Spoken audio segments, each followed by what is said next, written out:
with your representatives here to see what areas of cooperation we're already having, how we can push them faster, and then see how we can align some of those to fit the vision that we have.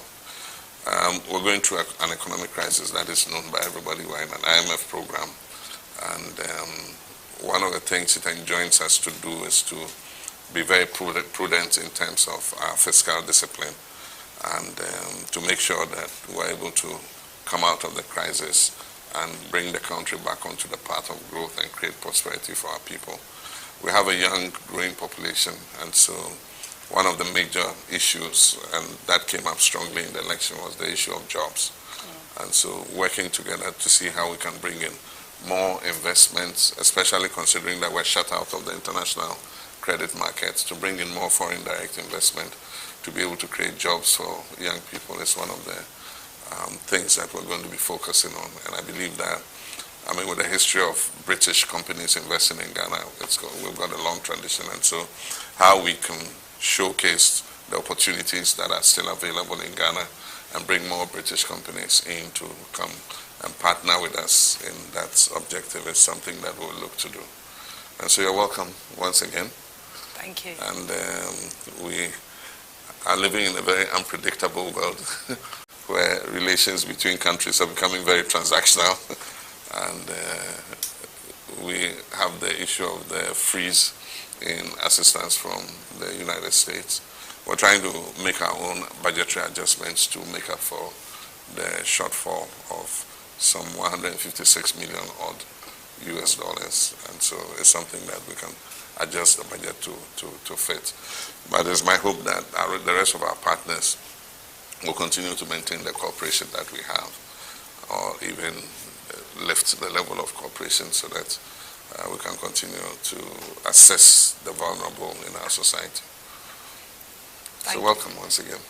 Thank you, Your Excellency, and it's an absolute honour and a privilege to be here and to be one of the first to come over and to see you and on your great election victory. And what struck me is your election was around a 24-hour economy, and we have a mutual aspiration for both the UK economy and here in Ghana. And I was only this morning seeing some of the entrepreneurs you have here and the expansion of jobs that they want to create here in the economy, and our long history of supporting your endeavours is what we're going to continue to do. And I think that we can, achieve great things together, and the fact that the UK government is aligned on growth and your government is focused on growth to create good jobs for people so their living standards are improved is exactly what we're trying to achieve as well. So we will be there as a friend, as we always have been, to support and to make sure that both our economies can grow, and that people on the ground really see that and that they're able to get the jobs that fulfil their family life. And that's what we want to achieve. So I'm looking forward to deepening the relationship that both of our countries have had through your government and our UK government.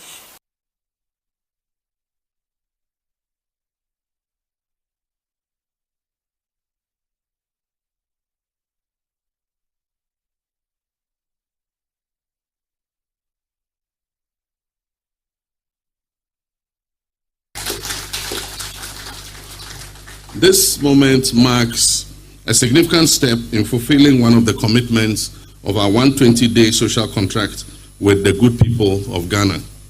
A commitment to build consensus on the urgent and necessary reforms needed to reset our education sector. Education is not just a tool for personal development, it is the bedrock upon which the progress and prosperity of any nation rests. It defines the present and determines the future of our country. Education must remain a tool for empowerment, equality, and transformation in Ghana. It is also an important instrument for social mobility. It must inspire hope and deliver opportunity for all, whether you're born in Accra or the most remotest part of our nation. We recognize that the education system we inherited has not kept pace with the needs of 21st century society and the fourth industrial revolution. As the world evolves, so must our education system, because what worked in the past no longer suffices for the challenges and opportunities of today and tomorrow. It is this realization that has brought us together here today, united in our belief that education reform is just not an option, but a necessity. Ladies and gentlemen, the National Consultative He has labored, he has suffered to lead his people into the land of freedom. He is the Redeemer.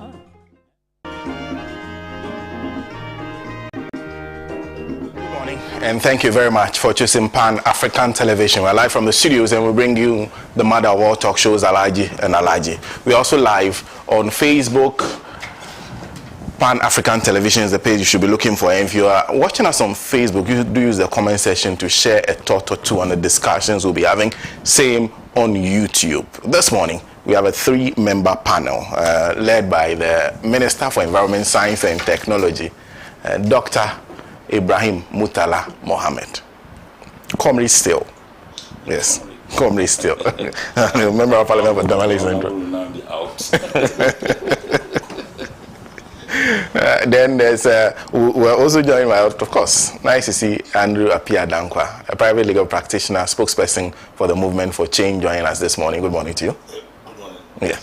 And then we will, the panel will be completed by Adam Sabo Abdul Rahman, who is MPP Greater Accra Regional Communications Director, will join us to complete our 3-member panel today. Now, this morning, we are talking about President Mahama rolling out an IMF extension. Now, there are many things that happened this week. One of them was him turning up at the negotiations of the tripartite committee, the negotiation for the base pay and the minimum wage. Now, the negotiations for the base pay were dragging until he went there personally, sat with Labour, told Labour that where we are is a very bad place. In fact, he is now even learning some of the things that happened. He called what the Nana Akufo-Addo administration did to the economy criminal management. And that has attracted a lot of attention, but that got him at least the Labour to agree to a 10% increase in the base pay. So we'll talk about that. Good idea to decide to stick to not to do an IMF extension or not, but they are also talking about looking at how they can negotiate, at least come to some agreement with the IMF so that it will suit particular demands that they are making. So that's our very first discussion that we'll talk about on Alhaji And Alhaji today.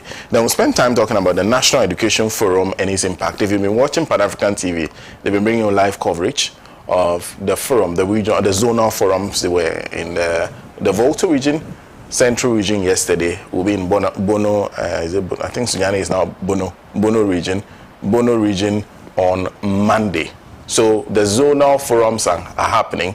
They will do a validation forum. Then they'll put out recommendations and a proper report on exactly what has to happen to our education sector. So we'll talk about the education forum, which was launched this week in Ho, and then we'll conclude with the asset declaration. President declares his asset publicly, tells every appointee of his government, go and declare your asset by 31st March. If you fail to do that, you consider yourself out of my government. So we'll talk about the asset declaration and how it aids the fight against corruption. Those are the 3 issues we'll be discussing this morning. But before we start, yesterday, the High Court granted bail to Gregory Afoko. Now, Gregory Afoko's case is a case even I started with as a court reporter. Back in 2015, when he was arrested, he was charged in 2016. The trial started. The trial was stopped in 2019. So the charges were withdrawn. He was rearrested. Fresh trial started in 2019. When the fresh trial started, he went before a court and successfully pleaded for bail. The court agreed, granted him bail. The state refused to release him on that bail. So he stayed in custody. The state went before another high court judge who agreed with them and decided that Gregory could continue to stay behind in prison custody. Well, he has been there since. In fact, in 2024, April 27 specifically, there was a decision of a jury, a hung decision, that actually acquitted him. The state still said no. So they started a fresh trial against him. Now, yesterday, in fact, Thursday, they pleaded for bail. Yesterday, it was granted. 500,000, 2 sureties to be justified, among other terms. Very interesting news to hear. So if you've been following that trial, or those of you who have even forgotten that they're still being tried, that's the latest on that matter. But since I have the Minister for Environment here this week, the Minister for Lands and Natural Resources was before Parliament. One of the things he told us was that our forests, in fact 9 forests in total, have been taken over by what they called a criminal tax. The Forestry Commission cannot access those forests, and they are mining in those forests. There's also a report that in one forest, there was a task force that went in there successfully, managed to perhaps take over the place, but then the problem was moving the excavator. And then the president also indicated that if you see excavators as part of the fight against illegal mining, do not bend them, seize them. Well, like I said, the Minister for Environment is here, and I'm wondering how you are approaching the fight. Is it Minister for Lands alone, or you are involved? Well, good morning, Sena. Good morning to my brother, and good morning to your cherished viewers, and especially the good people of Tamale Central. First and foremost, the idea of fighting against galamsey is a multifaceted one, because it's a multifaceted problem, and therefore you need a multi-pronged approach to be able to fight it. That being said, the ministry that leads the fight against galamsey is certainly the Ministry of Environment. Okay. Galamsey is an issue because of the danger it poses to the environment. So if you observed, launching even the committee to look into the modalities through which this fight is fought was done by myself and my senior brother, Honorable Amakofi Bua. Okay. Of course, we cannot do it alone. We certainly have to do it with other ministries and agencies. And the fight is not only limited to just Ministry of Environment and Ministry of Lands. Ministry of Interior has a major role to play. Ministry of Defense has a major role to play, because there are security implications in the activities of these galamseyers. Ministry of, local government, chieftaincy and religious affairs also has a major role to play. Because mind you, traditional authorities are the allodial owners of those lands in which people are engaged in this activity. So it's a multifaceted one. So I don't want to look at it in the perspective of which ministry indeed leads the fight or not, but just to say that it is the core mandate and responsibility of Ministry of Environment. And I said during my vetting that it was shocking that when the previous administration had a ministerial committee for the fight against galamsey, Ministry of Environment was not represented.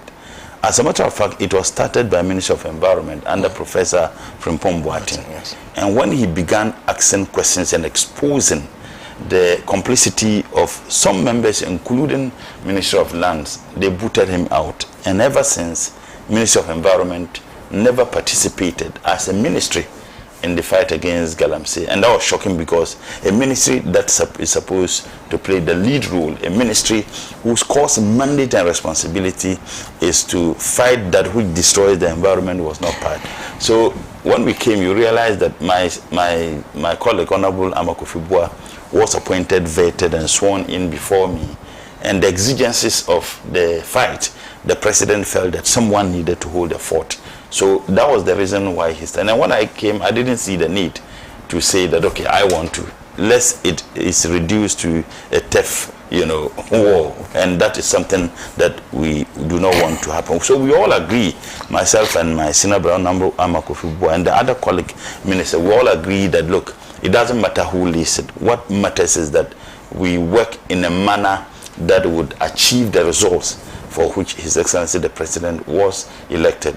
President Mohammed was given an overwhelming mandate, and part of the reasons why the people of this country gave him the mandate was his determination to stop this menace of Galamsey. So we cannot afford to let him down. And we have all resolved that we need to do everything possible as far as our ministries are concerned, the agencies under the ministries to do so. Because the agency that plays a critical role in terms of protecting the environment and fighting against those who attack it is EPA. And EPA is an agency under the Ministry of Environment. So, Sena, we don't see it as to who leads it.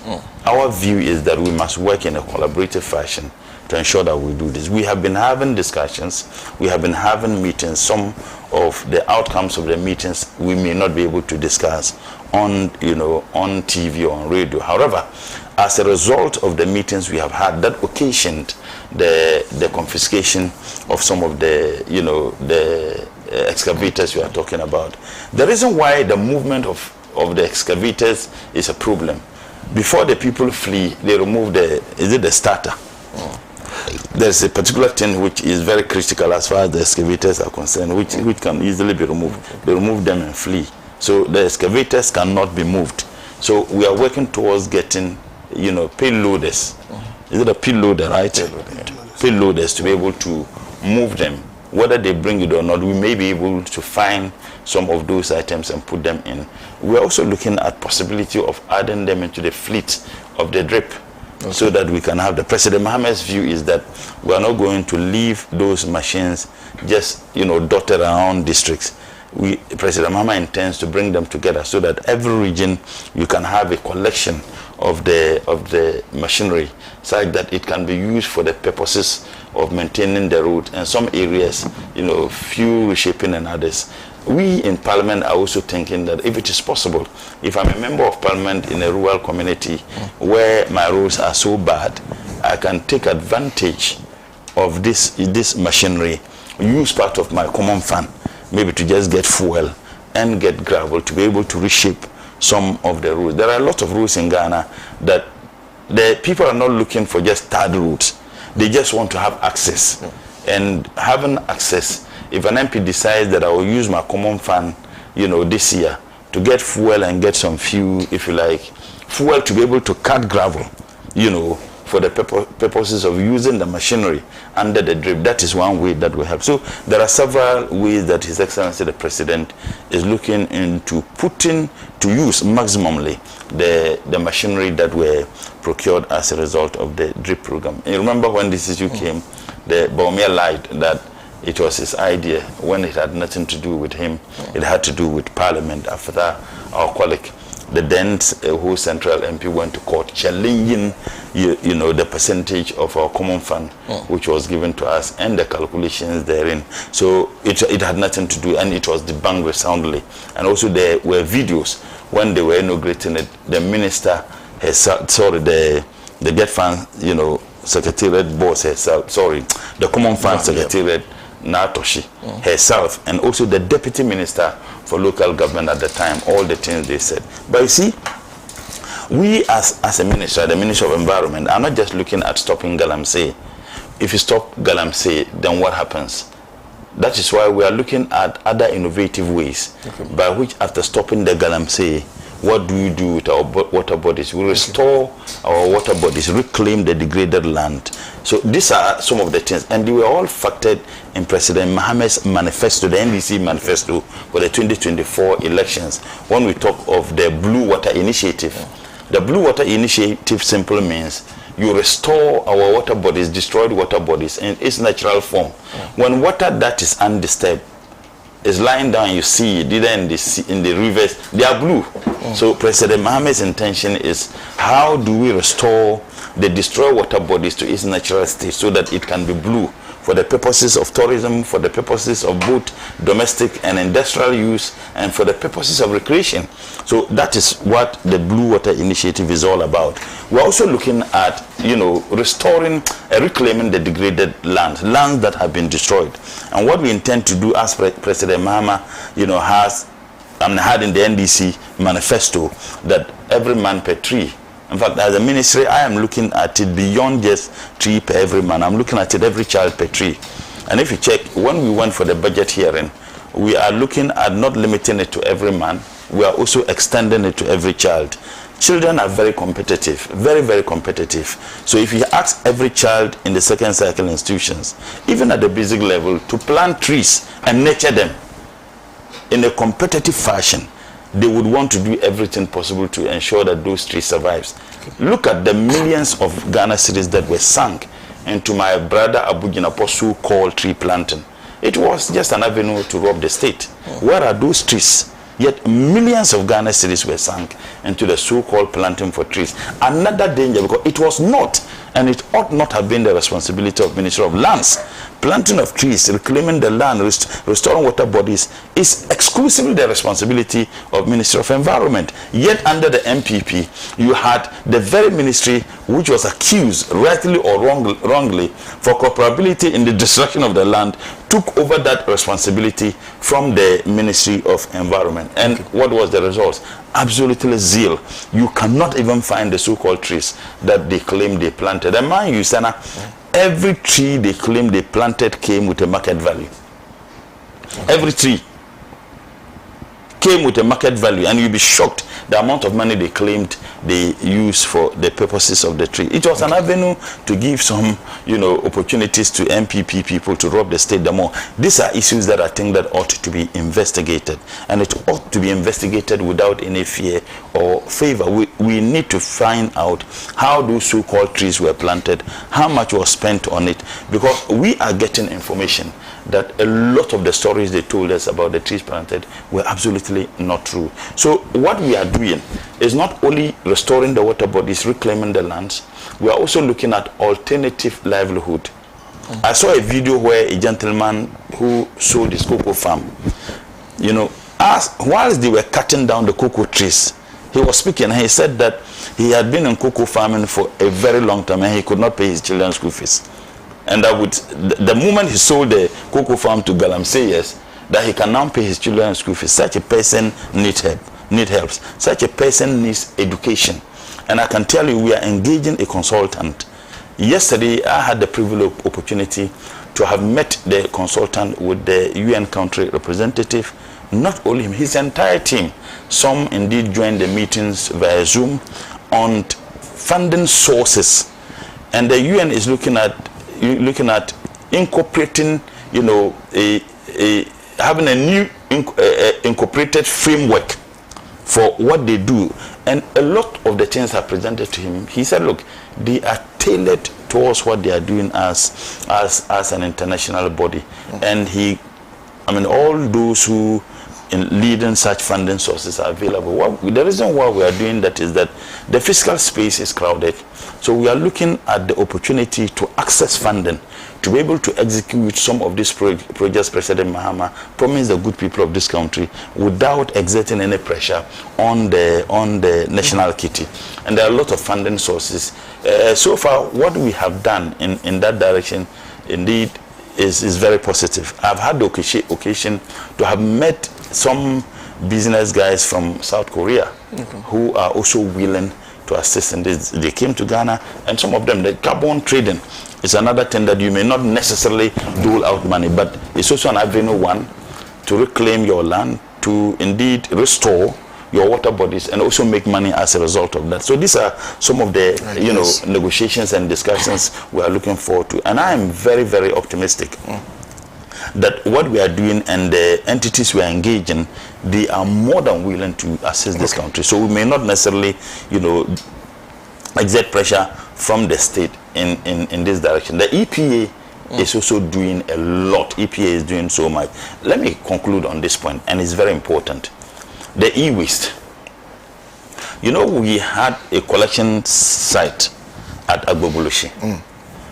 The young men who go for this electronic waste, they bring them. There are certain basic things they need from this waste, but they burn them. They burn them, and they are exposed to a lot of hazardous, materials. And they also subject the people of Accra in this country to that. So we had a center there. The information I got is that the people are no longer willing to sell them to the holding collection center. I shall be going to Agbobulushi myself on Tuesday. I think that it is important I go in there, and I shall be going there with my team to engage these young people to find out why they are unwilling to have this thing sold to the people who were collecting them, so that if the need be for us to improve the incentive that we give to them, we do that. But to conclude, one of the reasons why the Galamsey matter reached the state it reached was because of the recklessness of the previous administration. And I'm making this a statement of fact. As of 2022, all the security agencies who were there policing this environment and preventing these galamseys were all withdrawn. 2022, they withdrew all of them. So as of 2022, we didn't have any official security people operating in the Galamsey areas. And that, for me, opened the Pandora box for people to destroy the environment the more. One thing we have decided to do is to deepen the stakeholder engagement. Okay. So we have met chiefs, and I know that currently, yesterday, when I had the meeting with the UN country rep, that Sendihine is even leading an organization of international conference. So we shall be reaching out to Manshia to see how best the ministry can collaborate in this direction, because that is one surest way. And we realize in my vetting, and this one I promise is my last point.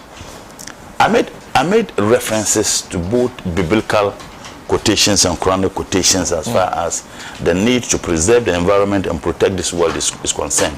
I said that for a reason. I said that to send a subtle message to our clergy, the religious leaders, that when they mount the pulpit, or in Islam what we call the mimbar, they should incorporate the preaching, admonishing people to protect the environment. Because if you look at Genesis 2:15 and Quran chapter 2 verse 30, they all admonish us, all the scriptures admonish us to do everything possible as successors of the world to protect the environment. But we seem to have left the fight. We were not including religious leaders. Ghanaians are naturally religious. We are not including, traditional authorities who, unfortunately, some of them, not all of them, have been accused rightly or wrongly of culpability as far as this. And last point, politicians.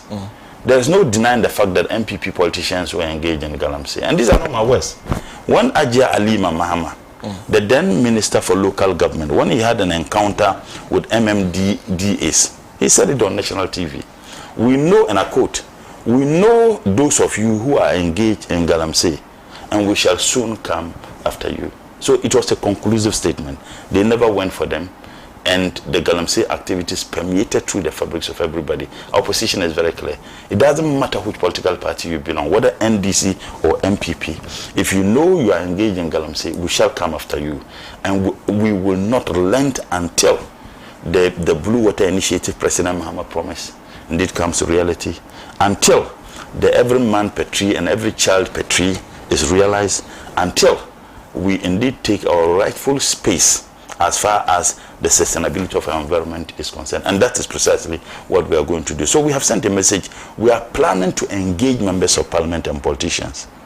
We have myself and the Minister for Lands, we discussed we shall be having a conference to engage them, because they all have a role to play. Okay. And those of them who are engaged in it, they better watch out. Okay. We will not relent, and we will not indeed forgive anybody who is engaged. Thank you. You can be who we are exposed. Thank you, Minister. If you just join us, this is the mother of all talk shows, Alhaji and Alhaji. That was just by the way. Anyway, we have to move on to our substantive discussion. You want to have bites? It's a topic I see. Anyway, so Lawyer, you first. But first, let me welcome Lawyer Kwame Usudan, who is founder Forum for Accountable Governance Ratio. Lawyer, good morning. Congrats. Doing quite well. Yes, indeed. Yes, indeed. great. It's nice to see you. He's a big man. So first, Rapia Dankwa. Yeah, so let me wish you all viewers a good morning. Wish you some. You were already introduced. First time meeting my. And now he doesn't like when I say it. No, Minister for Environment, Comrade Mutala. And I don't know why you want to scare me today. You brought my own vice presidential candidate here. What is this? This is monitoring and evaluation.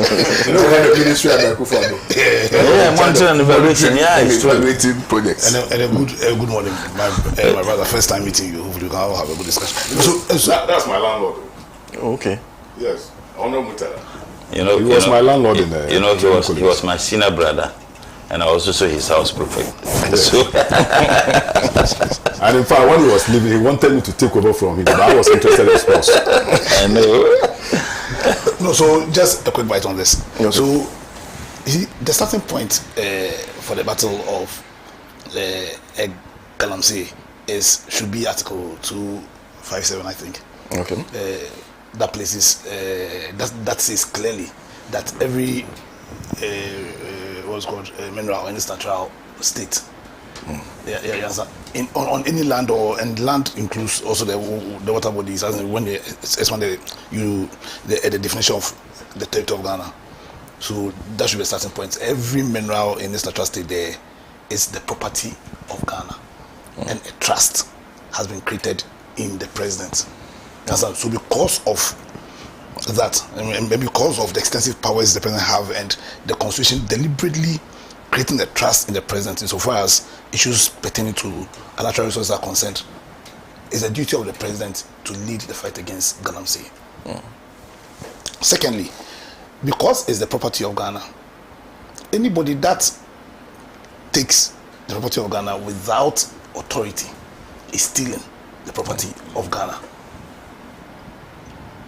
And then the byproduct of that stealing is even more deadly than the stealing itself, the destruction of our environment. And I think the Galamsey issue and our failure to fight Galamsey, beyond it being a fundamental failure and blot on the presidency of Nana Addo, and so what's called, as a people collectively, we haven't done too well with the Galamsey issue, and it reflects the fundamental failure in our governance structure.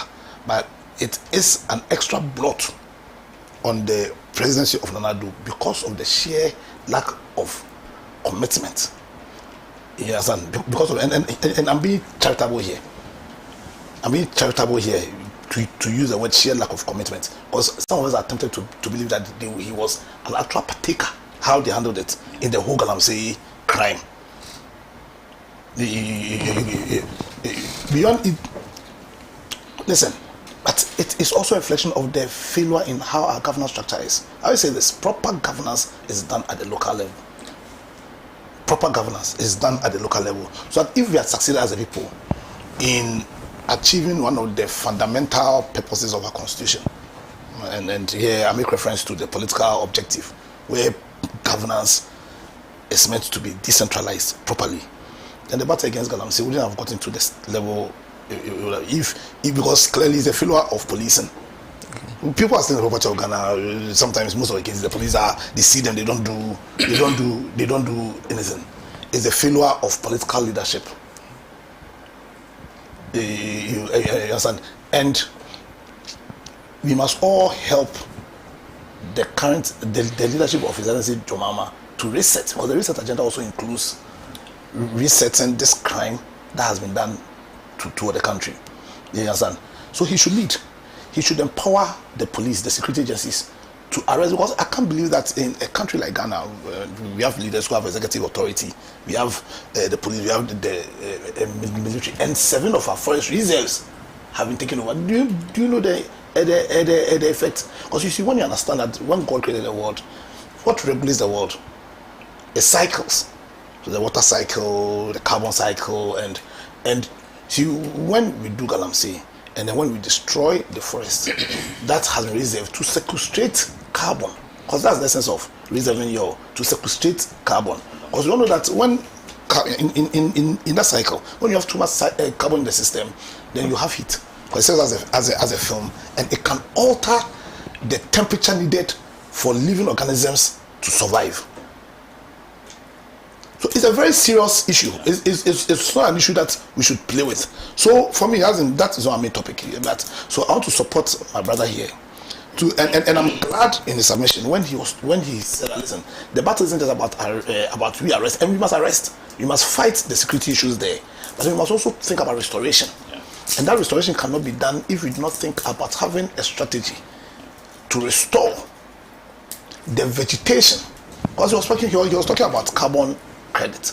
It's an area we have not looked at all in this country. Because the amount of money that the country can make, the amount of money that individuals can make. as we stand now, and after I'll have a conversation with him preparely, I don't know which ministry, which agency regulates carbon credits in Ghana now. What that's It's Ministry of Environment. Environment. Through EPA. In fact, the new EPA law is incorporating carbon. Fantastic. Yes. So it's Ministry of Environment. Fantastic. Because what we can do is to encourage private people to go into tree plantations. You understand? And they'll be interested in tree plantations if there's a carbon credit component to it. Because if you just go and plant trees, you can't harvest them until the trees are essential about 20 years. A lot of people won't be interested. But when we deliberately make people to understand the carbon credits bit of it, people understand they can make some money from the carbon credits. The people will not be selling their land, their cocoa farms to galamseyers. You understand? So, Mr. we support you. There is a special call, because this call is a call to save this territory called Ghana. And it's all of our responsibility to ensure that at the end of the day, we fight this battle, we win this battle, and we create a Ghana where all of us will have the best opportunity of fulfilling our individual ambitions. That ambition will not be fulfilled if we sit down and allow our environment to be destroyed by thieves and criminals. And I believe the carbon trading, you see, for the purposes of your viewing public, is very important. Maybe many people don't understand it when we say the carbon trading. In simple terms, many countries emit. We, particularly in sub-Saharan Africa and many, developing countries, our emission is very low. The entire continent of Africa emit around 3%. The biggest or the largest emitter is China. America is second, and then many other industrial, nations. Okay. So what they do is that they engage you. You can look at modalities. Let's say you want to plant trees. When you plant trees, you reduce the emission because the trees produce, they take the carbon dioxide. They take it. But we don't need the carbon dioxide. We emit it, and our actions also emit that. What we need is oxygen. So they will be paying you money for that trees, for example, you have planted, either individual or estate, so that they will continue to emit. So it's like a win-win thing. So you can decide, like he said, you can decide to get a place and plant trees and take advantage of what we are doing. It's like that you'll be paid some money, and the monies you paid wouldn't be small. Yes. It's very important. In fact, my friend agrees. No, I know. Renewable natural resources, so it's an area where I have some expertise. So they are what the government was doing when they said they're planting trees, planting citrus trees, and then how much carbon goes a citrus? So I agree with you. It was a sham, and you must investigate it, because there's some. So you take a tree like Asamfana, that tree can grow very quickly within 5 years and has the capacity to sequestrate as much as 1 ton per tree. Usually the average is you have about 40 trees will sequestrate about a ton of tree. In the carbon trading market right now, 1 ton is in the regulated markets is going for around $80 to $100 per ton. So imagine if you have 100,000 also making money as Asamfana trees. You understand? So it's something that I think government should deliberately look at, because beyond it dealing with the environmental issues, it's also an avenue to make some economic gain and empower and deal with poverty alleviation issues among our local communities. Thank you. Quickly, this is just all the things you are talking about, in my estimation, are just after effect of having dealt with this menace called galamsey. And Apia Dankwa made reference to Article 257 of the Constitution. That every mineral that is found underneath the soil or in our water bodies belongs to the state. It is not for nothing that the framers of the Constitution decided to put that in the Constitution. Because in my estimation, they envision that one day we'll get to this point where people will feel that because something is underneath my soil, it belongs to me. We are all Ghanaians, and so it belongs to us. So I think that the fight against galamsey is very, very crucial. We must approach it from the perspectives espoused by the Honorable, because chiefs have been relegated to the background. Opinion leaders have been relegated to the background. All these people must play an important role so that we can nip it in the bud. Now, it is important. Yesterday, I saw a video on Twitter or X where a medical doctor had videoed a newly born baby, and if you see the baby, it tells you that Galamsey is evil. It's evil.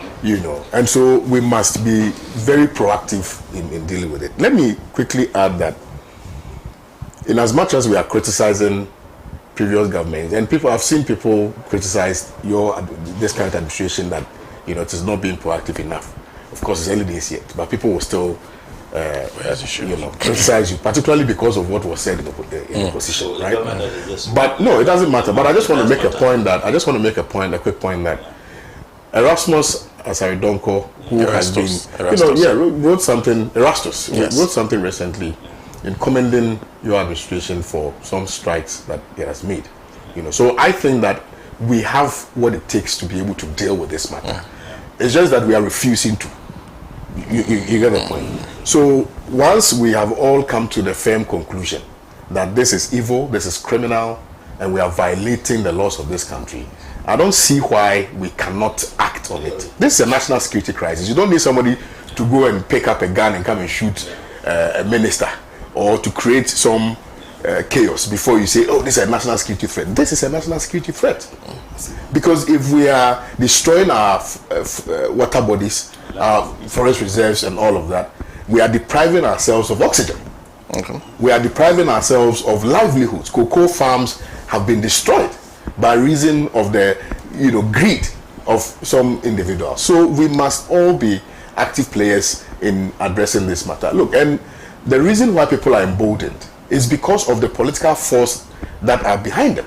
Okay. If we are able to eschew and, for want of better expression, exterminate that political force, hiding behind the curtains and supporting these people, tomorrow there will be an end to this menace. And I think that this government should be able to do that, and I'm very confident that they will be able to do that. That's my initial reaction. Sabo. Yes, let me also just add my voice. I think when I came and then my senior was making his submission.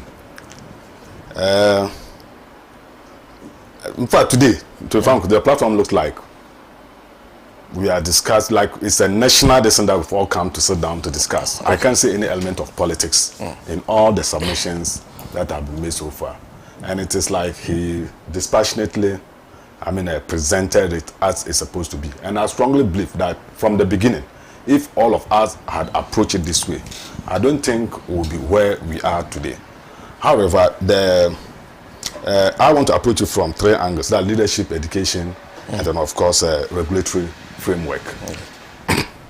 With regards to leadership, it is like most often than not, previous government, including my government and the rest, it is like we've always wanted to look like we can do it. And once that particular factor comes in, it also brings some sort of resistance from other bodies. And then even if it is genuine, if it is something that will actually earn us something good, the fact that we also want to be seen as capable of doing something, we also want to challenge it in a way. But if it is a collective responsibility, you bring it and say that we alone cannot do it. It has to take the effort of everybody to come on board for us to see how best we can rescue this country.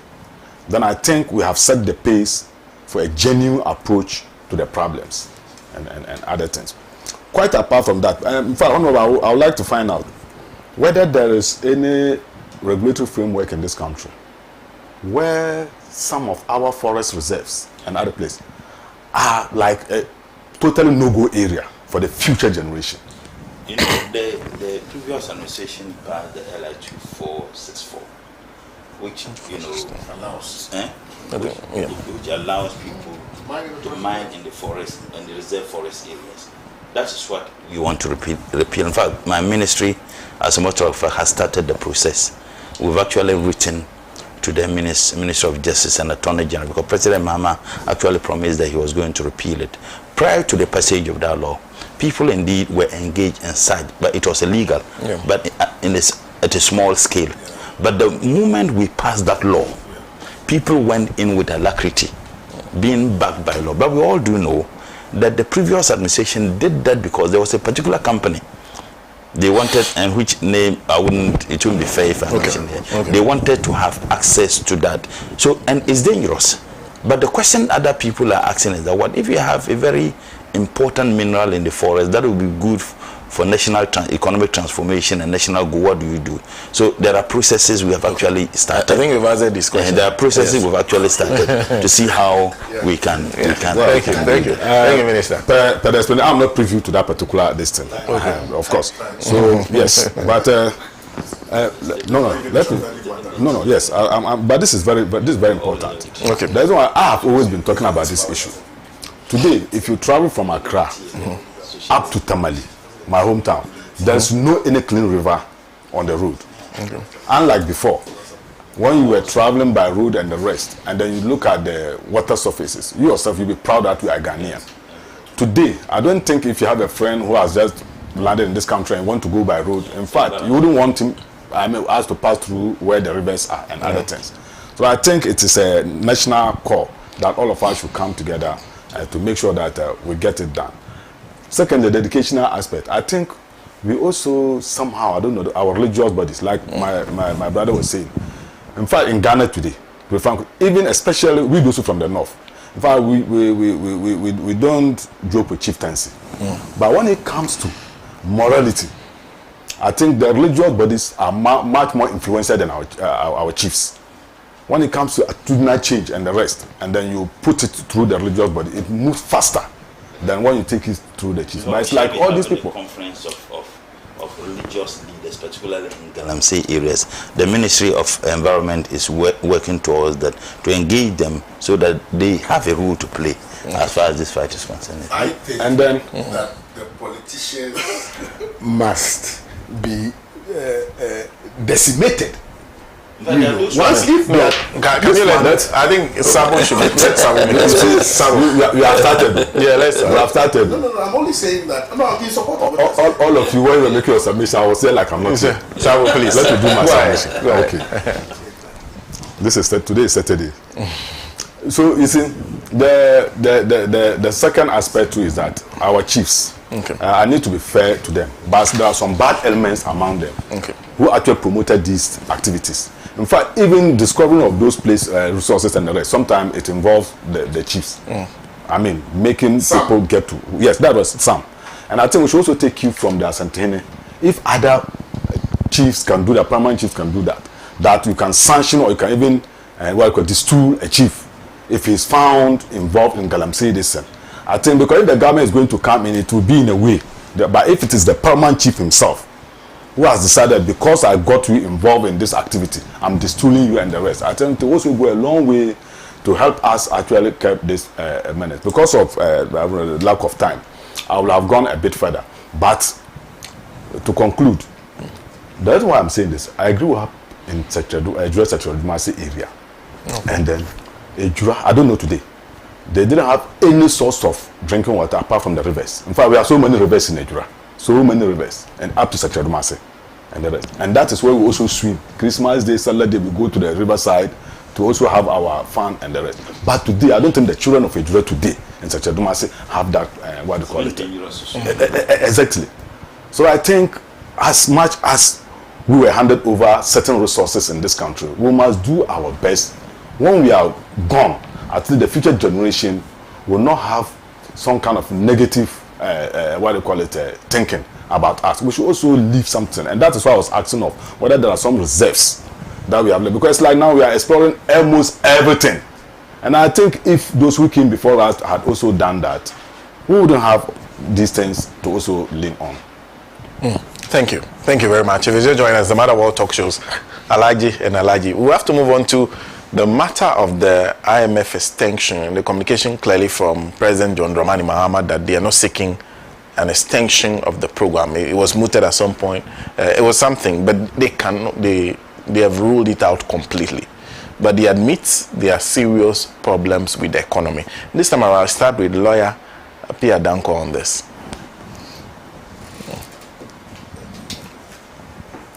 So His Excellency Johannes says he shall not extend what's called the IMF program. That's the issue. Yeah.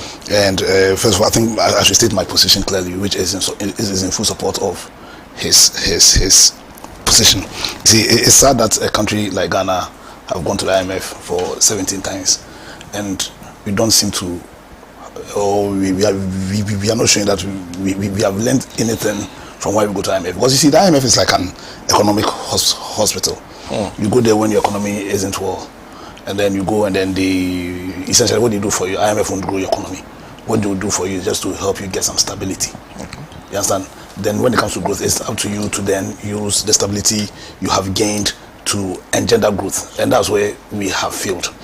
Now, I think the starting point for this discussion should be a definition of what an economy is. An economy essentially is the state of any nation or a regional area in terms of its production of goods and services and the supply of money. Okay. And so in every economy, the question is what role does the government play in?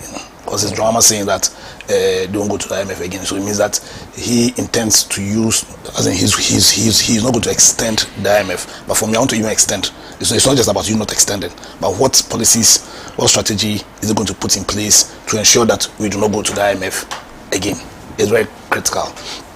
Now, you see, in the definition, I said that is the state of every nation in terms of its production and consumption of goods and services and the supply of money. Now, we know that when it comes to the side that has to do with the supply of money, the government plays a massive role there. Because the role any government plays in any economy is in terms of its fiscal policy and its monetary policy. Indeed, when you read our Constitution, Chapter 6 specifically, it lays down the principles that ought to underpin the economic objectives of this country. And one of the fundamental principles says that the government needs to create the right enabling environment for private sector to take the lead in enhancing our economy. So in enhancing the economy in terms of its production and consumption of goods and services. I think when you consider everything His Excellency John Mahama said during his campaign, the 24-hour economy and the reset agenda, I think his position aligned to the position of our constitution. Because my understanding, and Anabo is here, so if my understanding differs from the understanding of Mahama and the NDC, I think he would correct me. But my understanding was that they were going to, the NDC or John Mahama was going to create that right enabling environment that will ensure that the state of Ghana in terms of production and consumption will be 24 hours. Yeah.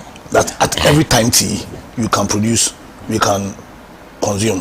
So the key then is his tax is then to use his fiscal policy and the monetary policy to create that enabling environment that will ensure that we are able to produce 24 hours, we are able to consume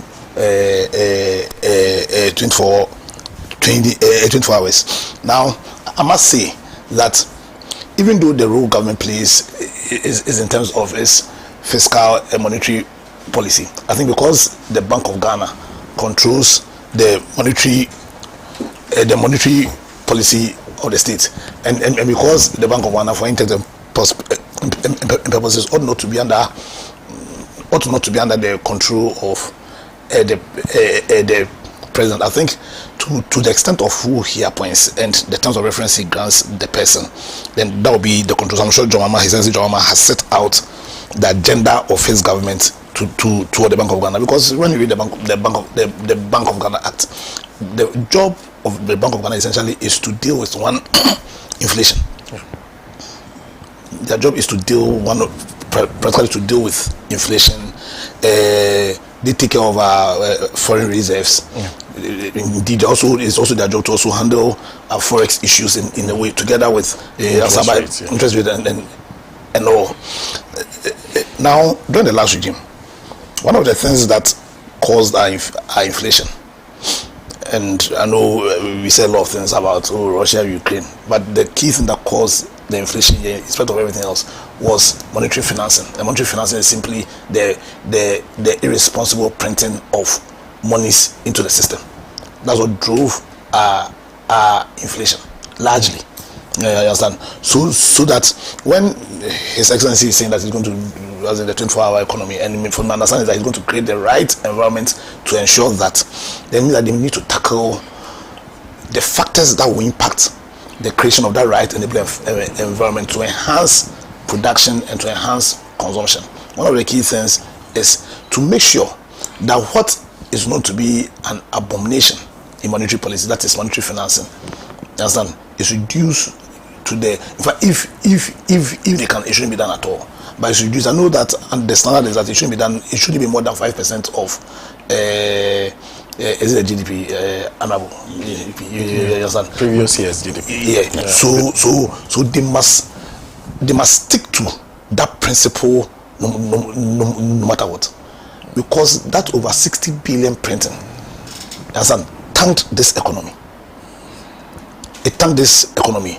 2, interest rate. So you want to boost production. I mean, you want to reduce the cost of doing business in this country. So they must tackle the interest rate issue. They need to deliberately tackle the interest rate issue. Because if we are going to borrow at, right now, I think that when you go to a typical commercial on average, the interest rate is over 35%. What kind of business are you going to do? Yeah, so how are you going to boost production if the cost of financing in this country is as high as 35%? So, as in to refer to him, he has not come out with his budget, but we are all watching with keen interest the budget. What strategy are they going to use? Is Mama going to use to bring down, to drive down, what's it called, interest rate? It is very critical. It's very critical. Then, now when you leave the monetary side and come to the fiscal side, that's where he has even much more control. How he spends his money, how he raises his money. You see, for a very long time, our economy has been on autopilot.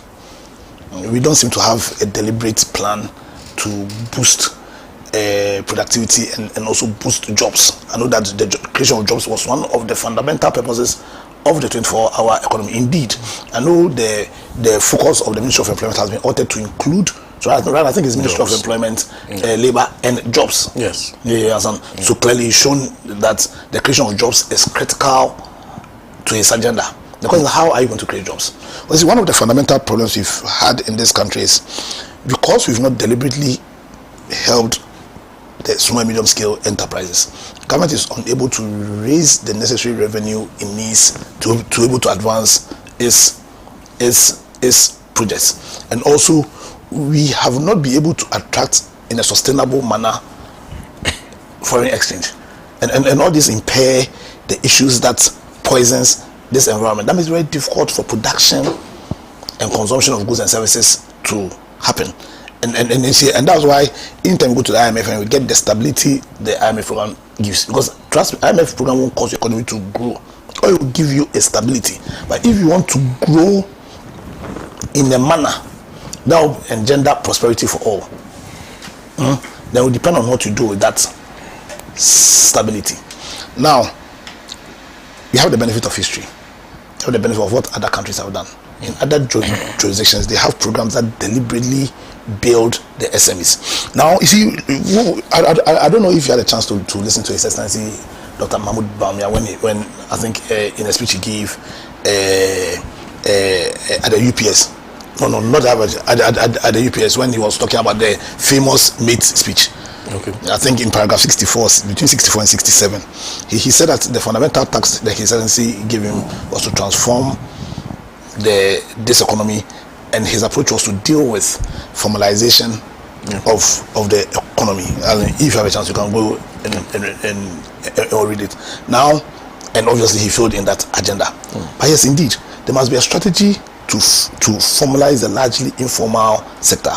Now, if we succeed to do that, then we have a situation where government will deal substantively with the issue of raising of revenue, because that has been a massive issue here. Massive issue. We are unable to raise revenue because majority of the business in this country are informal. Government doesn't even know them. You understand? Now, what I'm proposing is, if government finds a strategy to give real support to small and medium scale enterprises. When I say real support here, so real support, I mean institutional support in terms of capacity building and in terms of finding a way of getting cheap capital to these SMEs. Then what government would have achieved is one,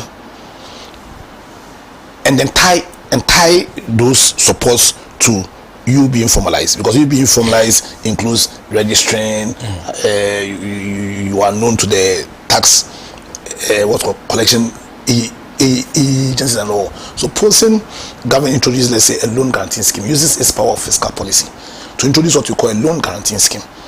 That is, the government directs Bank of Ghana that, listen, we are issuing a loan guarantee scheme, and for our SMEs, and this loan guarantee scheme will ensure that banks and the commercial banks can then give concessionary loans to these SMEs, entice them to you being registered, your tax. I bet you most of the small businesses would register, because government really, I know what we do is that we go and give monies to what's called, is it GA?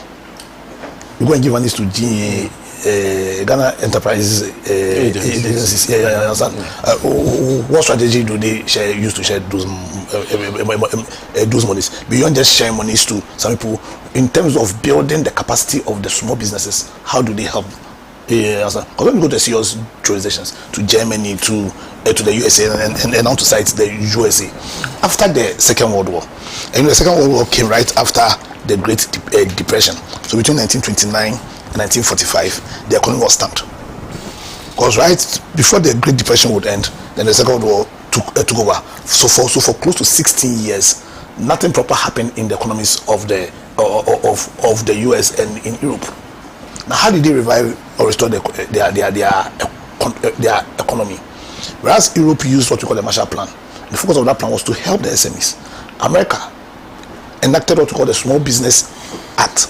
That Small Business Act created the small business agencies. And so right now, in America, what happens if you go to every district, they have a small business agency, every district. And what the small business agency does is that it gives real support in terms of capacity building. You understand? To these small businesses, and puts them in a position where they can give them support, real support. So I'm calling on His Excellency. I think it's captured in the 24-hour economy that they institutionalize support for the SMEs, MSMEs. You understand? And use that as a leverage to cause them to be formalized. And then government will deliberately grant them institutional support. Deliberately. It's not autopilot. You deliberately and strategically grant them institutional support, and then use your power of fiscal policy and monetary policy to ensure that they have access to cheap source of funds. You can do that without you government even use your money. That's what I'm saying. You can create a loan guarantee scheme, and that loan guarantee scheme will cause the commercial banks to give them proper loans. And then you create a system where, and there's something I've been telling my NDC friends. Between 2013 and 2016, they did a lot of things wrong, but they also did a lot of things right, and they didn't talk about it. When you talk about this local content issue, I think it was something that GM really pushed, and nobody spoke about it. So right now, you even enhance the local content, deliberately reserve some businesses deliberately to the locals. You understand? Then when you do that, what you have done is that you have created a system where you tackle the issue of revenue mobilization. You tackle the issue of job creation. Those are the fundamental issues. Now, when you do that, and we are growing, then beyond you cutting short this IMF thing, which I'm saying that all they'll give you is stabilization. That's all they'll give you. IMF won't help you to grow. So I support that call. But he should also ensure that reset agenda ensures that our 17th time is the last time we as a people we are ever going to the IMF. And I must praise him for his focus on agro-business, because it's very critical. And because agro-business will ensure that then we will not be doing agri just on a small scale. And there again, my focus is on the deliberateness of our actions. We must deliberately provide real support to our farmers. Deliberately. You understand? Because at the end of the day, what are the issues that they have been dealt with? Also, again, financing, beyond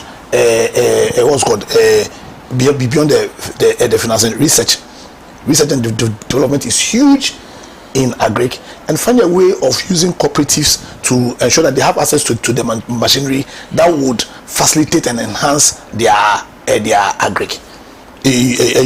So for me, no time is fast spent. We spend a lot of time on the Ghana issue.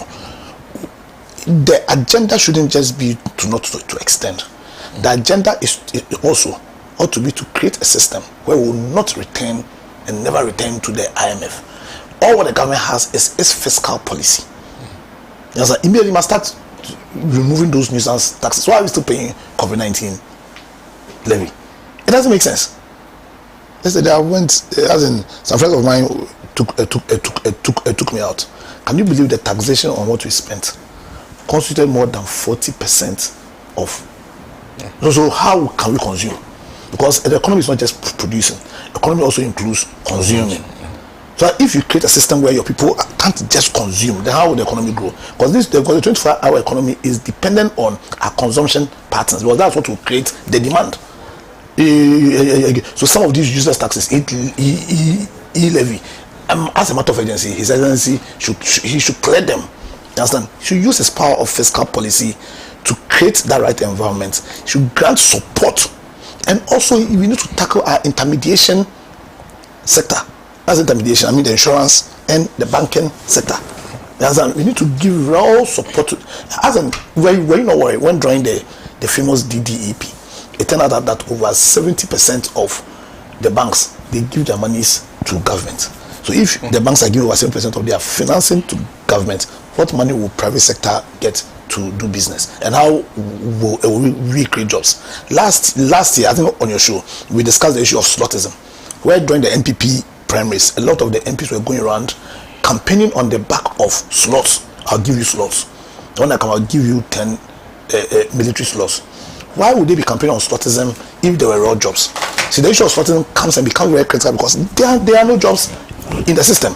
You understand? So, listen, His Excellency is less than 3 months in his regime. The 2 months, the budget is coming out in 10 months' time. Sorry, on the 10th of March, around March, in some few days' time. I'll call on him that as a matter of urgency, and I know he stated it in his budget and in his manifesto so far. There are a lot of positive signs, but I think he can cause a restoration of confidence in the economy of Ghana if in his budget we see deliberate steps being taken to create that right environment that will restore, that will revive the economy of this country. And once that is done, I bet you have the buying of all Ghanaians that will support him to reset Ghana in a manner that will ensure that we will never go back to the IMF. Thank you very much. We are talking about the fact that this government has ruled out an IMF extension despite the difficulties that they admit that they are confronted with. In fact, one of the promises he made to Labour when he started before Labour is he's told his finance ministers to cut as much as possible. They are supposed to be frugal. There's a promise to be frugal. And then he says that the plan is to grow the economy to a level where we can offer Labour and other players more. So those are some of the things we communicated. But from my understanding, he's supposed to deliver the State of the Nation's address on 27 February. That's next week, Friday. Kwame, let me hear your views on it. Yeah. I like that because you are leaving it for the two rivals to speak. Let me first of all say that I am very, very happy with the new Mahama. And I am not here to mince words. I'm just stating the facts as they are. I'm very happy with this new Mahama that we have, this new President Mahama that we have. This new President Mahama is telling Ghanaians that when we put our minds to something, we can actually do it. Okay. First of all, before the elections, all of us went campaigning, all of us made promises. And usually when we make promises on the campaign trail, the fulfillment of those promises are predicated on your current circumstances when you win power. Yeah. And so you notice often that when people get into office, then they tell you all manner of things. That, hey, we were not privy to the facts, we didn't have the figures, the data we were using were wrong, etc., etc. And on the basis of that, they would depart or veer away from the promises that they made to the good people of Ghana. And so it is important to state that by reason of President Mahama sticking with his 60 ministers is the beginning of something new in our political dispensation. And I'm happy that he promised the good people of Ghana that he was going to use only 60 ministers, and he has stuck with it. Now, what does that do for us? What that means is that if you were to go with the 120-something ministers that President Akufo-Addo had, he has cut the ministers into half. So what it means is that already we are saving the nation the other 60 that, he could have added. So we've saved some money there. You get the point. Number two, it is also very instructive to acknowledge that if you look at how he is even telling people, that we are, oftentimes politicians tell you to tighten your belt, but then they're losing theirs. His disposition, his demeanor, his candor, his appreciation and understanding of the current economic quagmire in which we find ourselves, for me, is also very, very important and worthy of acknowledgement. Because if you don't acknowledge where you are and proffer solutions in the light of your current circumstances, you will make mistakes. Number three, the fact of Mr. President engaging with stakeholders, for me, is also a novelty. That he is saying that, yes, I have won power, but I'm not Mr. Know-it-all. Come to the table, let's all jaw. Let's put our minds together. Let's put our foot on the gear. Let's put our hands on the wheel.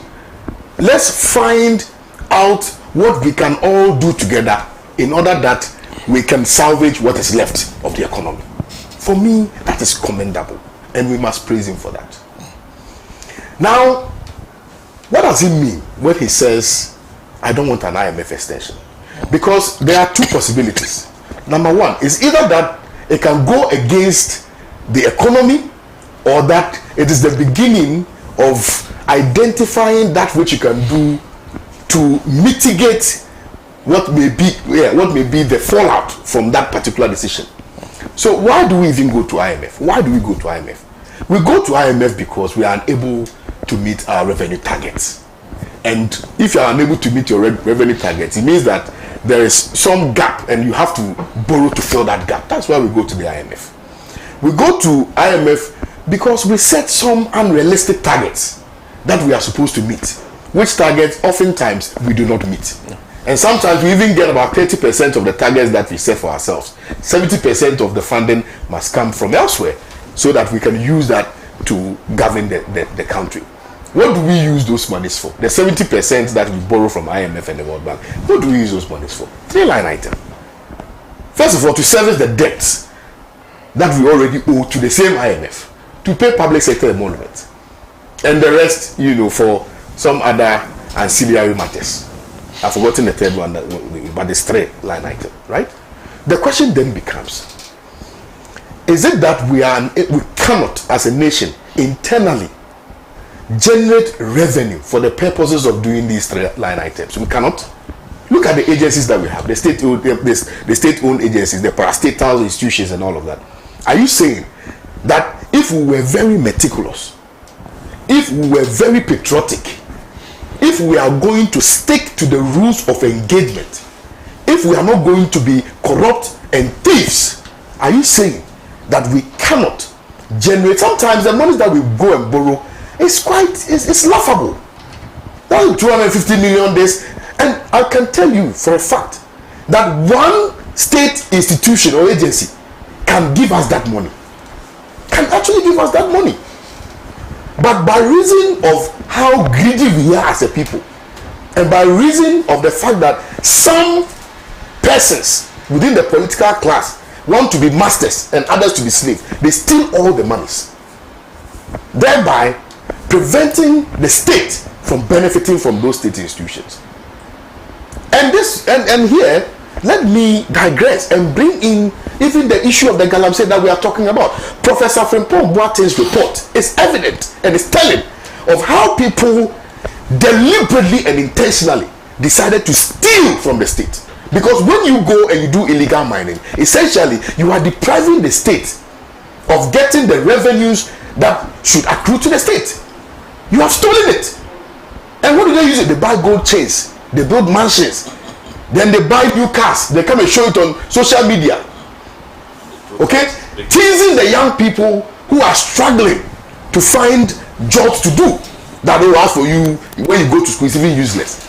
Since when did education become useless? Now, persons who have not been able to go to school, I'm not saying that it's all those who have not gone to school are not doing legitimate business, but most of the people who are in our political class who have not been to school, and by reason of their shady businesses that they are doing, become rich, they are using that to even tease the young people who are struggling day in and day out, selling dog chains on the street of Accra, selling chewing gum on the street of Accra. They are teasing us.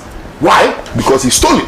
All these monies, if we were to put them together, can generate and help the state mobilize the necessary and the needed resources for the purposes of helping us.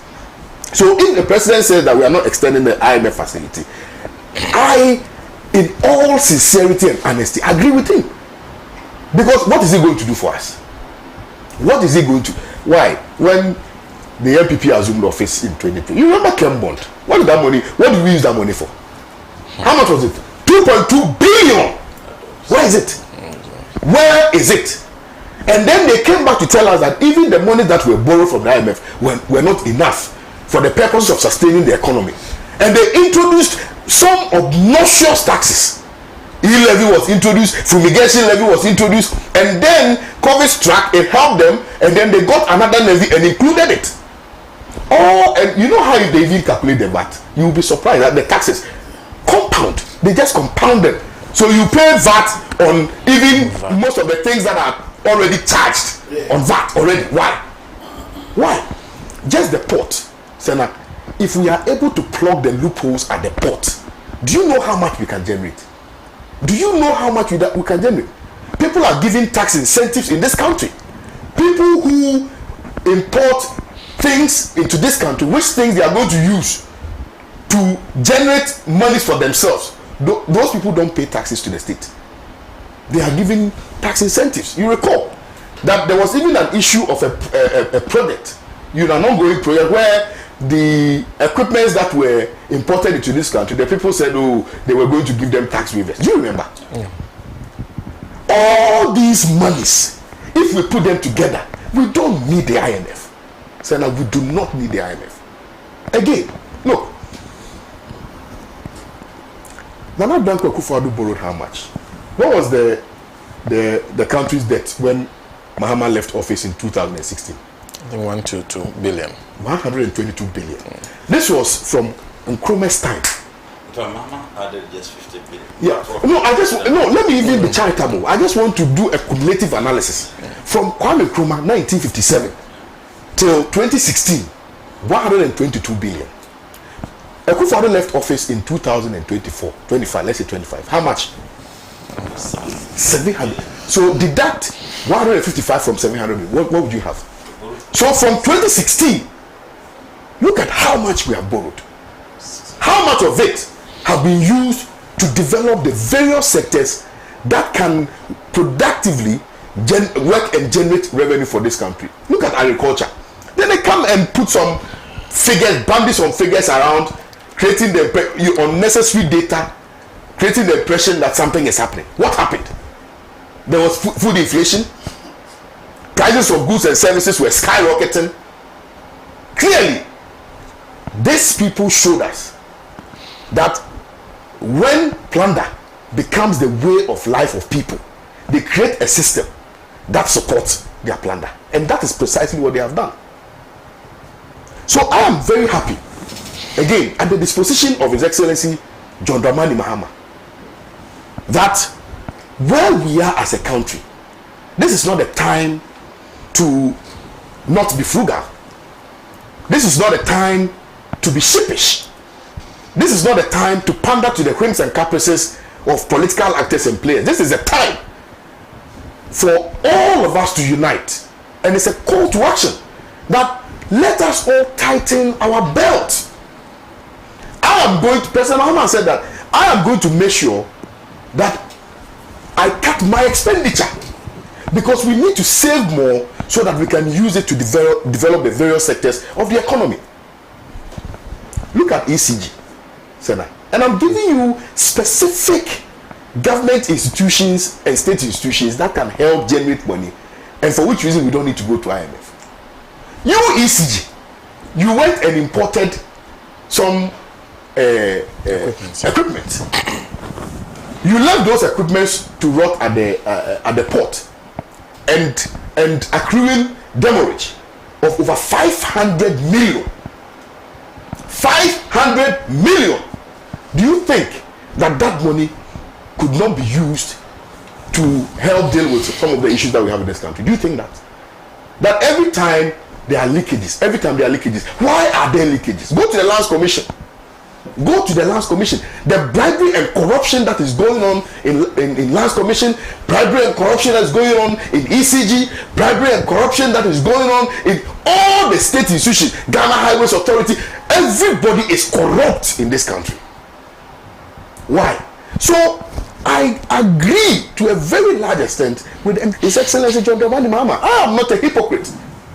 If the man is doing well, why should I come and sit here and say that the man is not doing well? If the man is not doing well, I will come and sit here and talk about it. I will condemn him. So all of us must be united in our thoughts.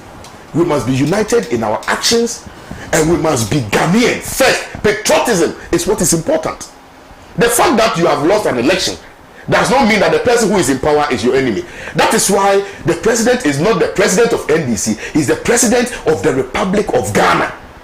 What it means is that whether you are NDC, whether you are MPP, whether you are Movement for Change, whether you are CPP, PNC, or whoever it is that you are, or you don't even belong to any political party, you are a Ghanaian, and therefore the president sitting there is your president. Why are you praying for the president to fail? I've heard very nauseating arguments being advanced by some people in the MPP that the 10% that was added, that was given to Labour was woefully inadequate, and that you added 30%. At what cost? At what cost? At the time, how much was the CD to dollar? At the time, how much was a tin of milk? At the time, how much was a loaf of bread? At the time, how much was the cost of fuel? You came, you increased fuel about 17 times. 17 good times. And then you increase their wages by 30%, and you say we should clap for you. Okay? Even the increment was not in admission that you had failed. The increment was done on the altar of self-appraisal, that you thought that you had done something so magnanimous and therefore you should praise for it. Sena, we should be serious in this country. We should be very, very serious in this country. Look, every year there's this Auditor General's report that is released, and we know, all of us do know, how much is lost to the state. Sena, are you saying that if all these monies are retrieved, we cannot use same to develop our country? We can do that. So, in as much as I agree with His Excellency John Dramani Mahama, I also respectfully, with the greatest of respect, I want to admonish him that he begins to invest in the productive sectors of the economy, because we don't produce anything in this country, and that is why I looked at the issue from two perspectives. Either it can be for good or for bad. You understand? So he must immediately move to investing in the productive sectors of the economy. Agriculture is very crucial. Honorable talks about his sector, very important and crucial sector, the environment. So we must make sure that the very basic fundamental things that we need for our survival are produced here in this country. Value must be added to them. And I tell you what, this SML deal, look at how much we lost. Look at how much we lost. Now we mine, when we mine the gold, okay, with rocks, so they take it to the gold room, they crush it, then they now export it. They move it with the custom, because we don't refine gold here. They take the gold out, refine it, and then bring it back, and then we place value on it, and then we get what we are supposed to get as a country. If we did have a gold refinery, and I remember we did have one, Gold Coast something at the airport. I don't know why we didn't support him. Okay, it means that we could have added value to the gold here, and once it's exported, we get the revenue that we are supposed to get from it. But because people consistently, without fail, want to milk from the state, they will not even allow anybody to come and set up a gold refinery in this country. So that in the final analysis, they will go and bring SML to come and tell you that, oh, SML is doing value for money, and therefore we need to pay them. Because what do? We mine about 3.7 million ounces of gold is mined in Ghana. You understand? And then we are saying that SML was going to take 0.75% of that revenue. Now, the last time I checked, an ounce is $3,000. Multiply that by 3.7 million ounces. And then do your mathematics using the 0.75%. And see how much SML was making. Are you saying that we need IMF? Are you saying that we need IMF? We do not need IMF. Let us all tighten our belt. You see, and MPP, Honorable, when they were in opposition, Gabriel Sedako, you recall?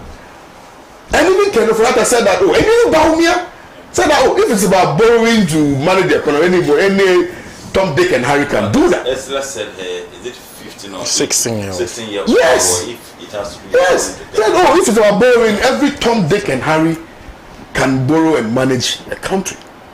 They did worse than they said in opposition. So we should all be very circumspect, decorous, and manage our expectations. Because President Mahama is not God. He can only try to do what he can. But all of us as Ghanaians must support it. Because if we don't support his actions, if we don't question him when we think he is derailing from the trajectory, all of us will sink. We are all in the same boat. Nobody is getting off the ship. This boat is called Ghana. And whether you are a Frafra, whether you are from my hometown, Akabwem, whether you are from Uti, or you are an Achim, or Ashanti, no, I'm just saying, or you're an Ashanti or Dabomba, we are all in that same boat called Ghana. Driven or shepherded by His Excellency John Dramani Mahama. At this material moment, amongst all of us in the boat, he is the one that we've elected to pilot us. Or how do they call them? The people who pilot the ships, how do they call them? Captain. Yes, to captain the ship. You understand? So we must all support him. Now look, and it's either non-extension or renegotiation. There are some conditionalities attached to going to the IMF. Which conditionalities, in the estimation of His Excellency John Dramani Mahama, at best cannot help with his reset agenda. So come to the table. Let's have a discussion. Let's jojo. If the discussion is concluded and it merits the president's own, sort of plan, to want to now extend it, fine. But if it doesn't, then we go our separate ways. So I agree with him. We have everything we need in this country. Sena, we have everything. Even blue economy. Look, the sea. Do you know how much we can rake in from there? So there's everything in this country. All we need to do is to support His Excellency John Dramani Mahama. Countries have performed well, not because they are superhumans. They have performed well because they have the right leadership. And they have also performed well because they have right-thinking people who will defy all odds to support the leader's agenda. Chairman Mao closed China, not so, and made sure there was a revolution in industrialization in China. Today, all of us are going to China. Look at Singapore, look at Malaysia. It took a right-thinking leader with right-thinking people to agree and align with the vision of the leader. And today, all of us want to travel there. I was watching a documentary on Dubai, and the man was telling us how they were going to build the tallest whatever on the desert. At the time, it seemed implausible. Fast forward, in 2025, all of us want to go to Dubai. So, you need a leader who has vision. And I'm very confident, highly so, that His Excellency John Dramani Mahama will live up to the promises that he has made to the good people of Ghana. At best, what does he have to lose? He could have simply said, it's my last day, what do I care? Let me appoint 300 ministers. It's my last day, what do I care? Let me get 1,000 staffers at the Jubilee House. It's my last day, what do I care? Let me put my brother and my sister and my cousins in places where there's honey and milk. He could have done all of that, not so. But what has he done? He wants to leave a legacy. He wants to leave a legacy. He wants to sanitize the judiciary. He wants to sanitize the security agencies. He wants to sanitize the ministries. He wants to make sure that in the performance and in the exercise of their duties and obligations to the good people of Ghana, they put Ghana first and they pack behind their conscience the agenda of resetting this country. That for me is the fundamental point that all of us must come to terms with. Okay. And if you say that what President Mahama has done so far, you have any problem with it, then with the grace of respect, you are a naysayer, like President Rufado said. You are a naysayer. And he had another one in the Bible. Yes, you are a naysayer. Then you are an evil human being. Then you are not in support of the Ghana agenda. Then you hate Ghana. Me, I keep telling people that if we are moving on the right trajectory and you have any cause to question the direction, and you know within your heart of hearts that this leader is trying to move us out of economic quagmire, malaise, doldrums, and you will come and sit here and criticize it, then you are the enemy of the state, public enemy number one. You must be arrested and you must be dealt with. Because you see, one of the things in my estimation which is affecting the growth of this country, Sena, and I'll land on this because I see you don't have time, is indiscipline, Sena. Indiscipline. And another problem is freedom of speech. Unguided freedom of speech. Unguided. Because how is it that, Sena, you are setting out to kill an elephant? Then at every stop, you see an ant, you kill the ant. When you know that you are going to kill an elephant. This is what other people are doing. They know that the president wants to go and kill that elephant. But at every junction, they want to now put some ants in front of the president so that the president and his ministers will stop and be killing the ants and be killing and wasting time while the elephant is there. And when you kill the elephant, you know that the meat is big. All of us can share. Is that not so? So anybody who is opposed to the trajectory, or rather to the reset agenda which has been started properly, is an enemy of the state. Enemy of the state.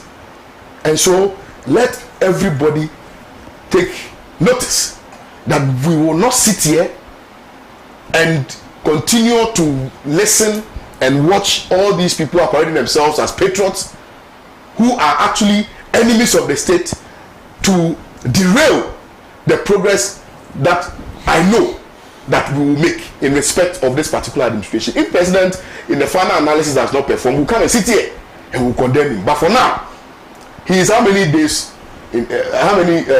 old?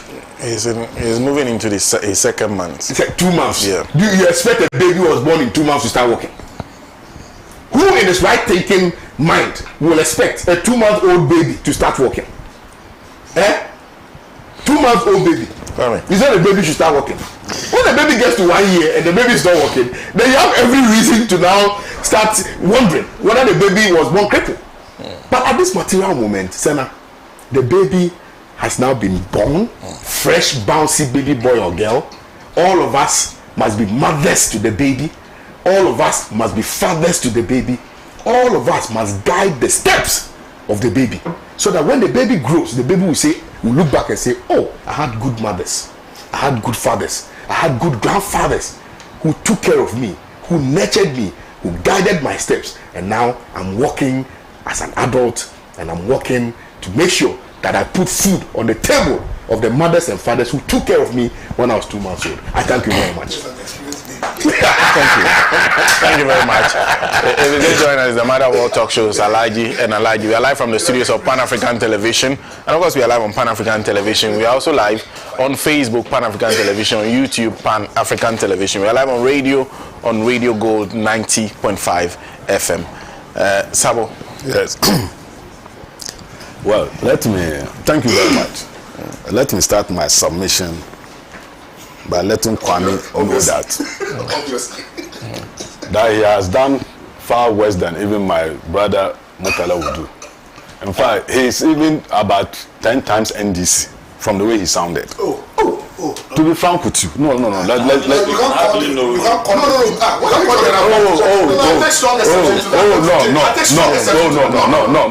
You showered praises on John Dramani Mahama throughout. No. I was just quiet because I know it will come to this point. No. But am I lying? No. What I said is it not factual? Is it not factual? Is it not factual? No, what I'm saying, withdraw it. When you say something, I'm repeating what you said. No. Please, be fair to me. I have kept quiet. I allow him to rant throughout his submission. No. In fact, there are so many of things that he has said here. Don't mind.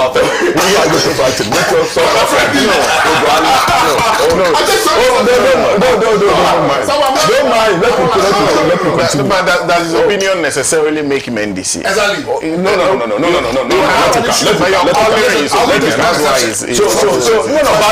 But you should let me know. And please that I'm on one side and they're on one side, and of course I think that's how it is. No, but it's okay. I will manage. Inshallah, Allah is my blessing. Let me tell you. Let me start by saying that I'm a naysayer. Yes, and I know that in fact he was making reference to me. I'm a naysayer because I have totally disagreed with President John Dramani Mahama with he removing how many were there? I mean the public sector employees, those that he removed from their position. Let's take out. Oh yes, of course, retrenchment exercise. I'm aware. I know they were just trying to rescue themselves from some of the things that they promised Ghanaians and the rest. But he was the same person who stood on a campaign platform and said that we have done this thing. That when we came to power, there were people that they employed and we removed them. But he, John Dramani Mahama, will never do that. And then they should take him by his words. That when he comes to power, he will create space to take more people. No, his promise was about police recruitment into the police services. That was what he said. Please. It was specific. No. Recruitment into the police services. I beg you, Sena. Yeah. I beg you. It was not about police. Play the tape. At least for every viewer to see.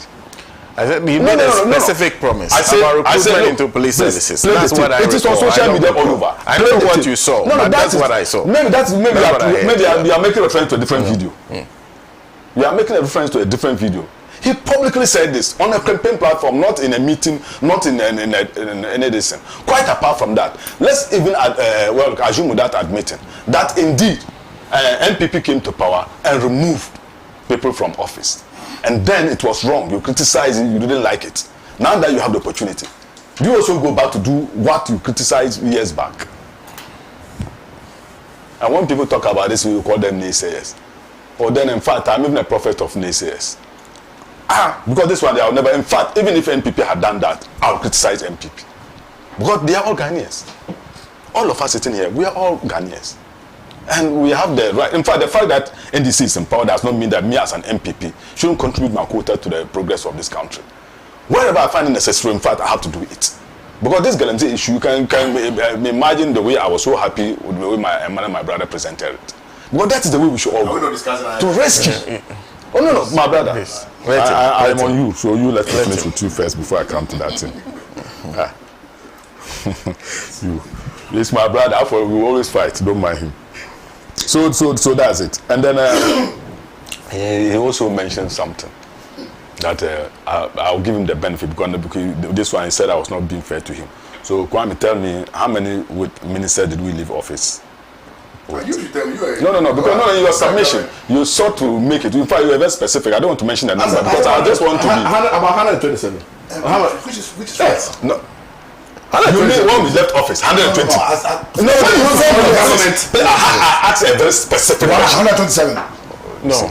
Don't embarrass yourself. Either 84, 2017. Thank you. That's the first 4 years. I asked you 4 years. Please. They said they left. I asked you a very simple question. You answered the question. You should be dancing around the question. No. From 2017. He asked a question about how many ministers office with. Last speaker. Even if they left office. He hasn't come to that. I graduated 4 years. The point that for 4 years we had about 120 minutes. Please stop. You see, allow him. Let him make his point. You see, and I don't know the kind of partnership he has with. I'm telling you. I'm the spokesperson of New for Change, and these guys. So one of you are lawyers. I now understand. No, but I now understand. I withdraw. I don't understand. I don't need to go to that area. I understand people. I think the viewers have the answer. So be fair to the previous government. You see, the issue of John Dramani, President John Dramani Mahama saying that he will not go to IMF, to all of us, it's a good news, if indeed he's able to adhere to it. It's a good news to all of us. No government has ever promised Ghanaians that when you vote for me, I'll go to IMF. No government has ever put it in its manifesto that vote for me to go to IMF. And no government has ever willingly been to IMF. That's true. So, how new or strange is it for President John Dramani Mahama to make a statement that I will not go to IMF? NPP said it, even stronger than the way he has said it. Stronger than the way he has said it. And the first time, the whole of first time, we didn't go to IMF. And we all know what happened. There was an economic meltdown in this country, in the world, not only in Ghana. And of course, I'm not an economist, but economists normally, when they want to make analysis, they will say that all things being equal, then this will happen, that will happen. As at the time we made that statement, of course, it was on the principles of all things being equal. We never foresaw, Russia-Ukraine war, nor COVID-19 in the picture. And I'm coming back to what you wanted to hold me on. That we said that we are capable of reviving the economy. One thing that we don't know how to do is how to bring people back to life. That was.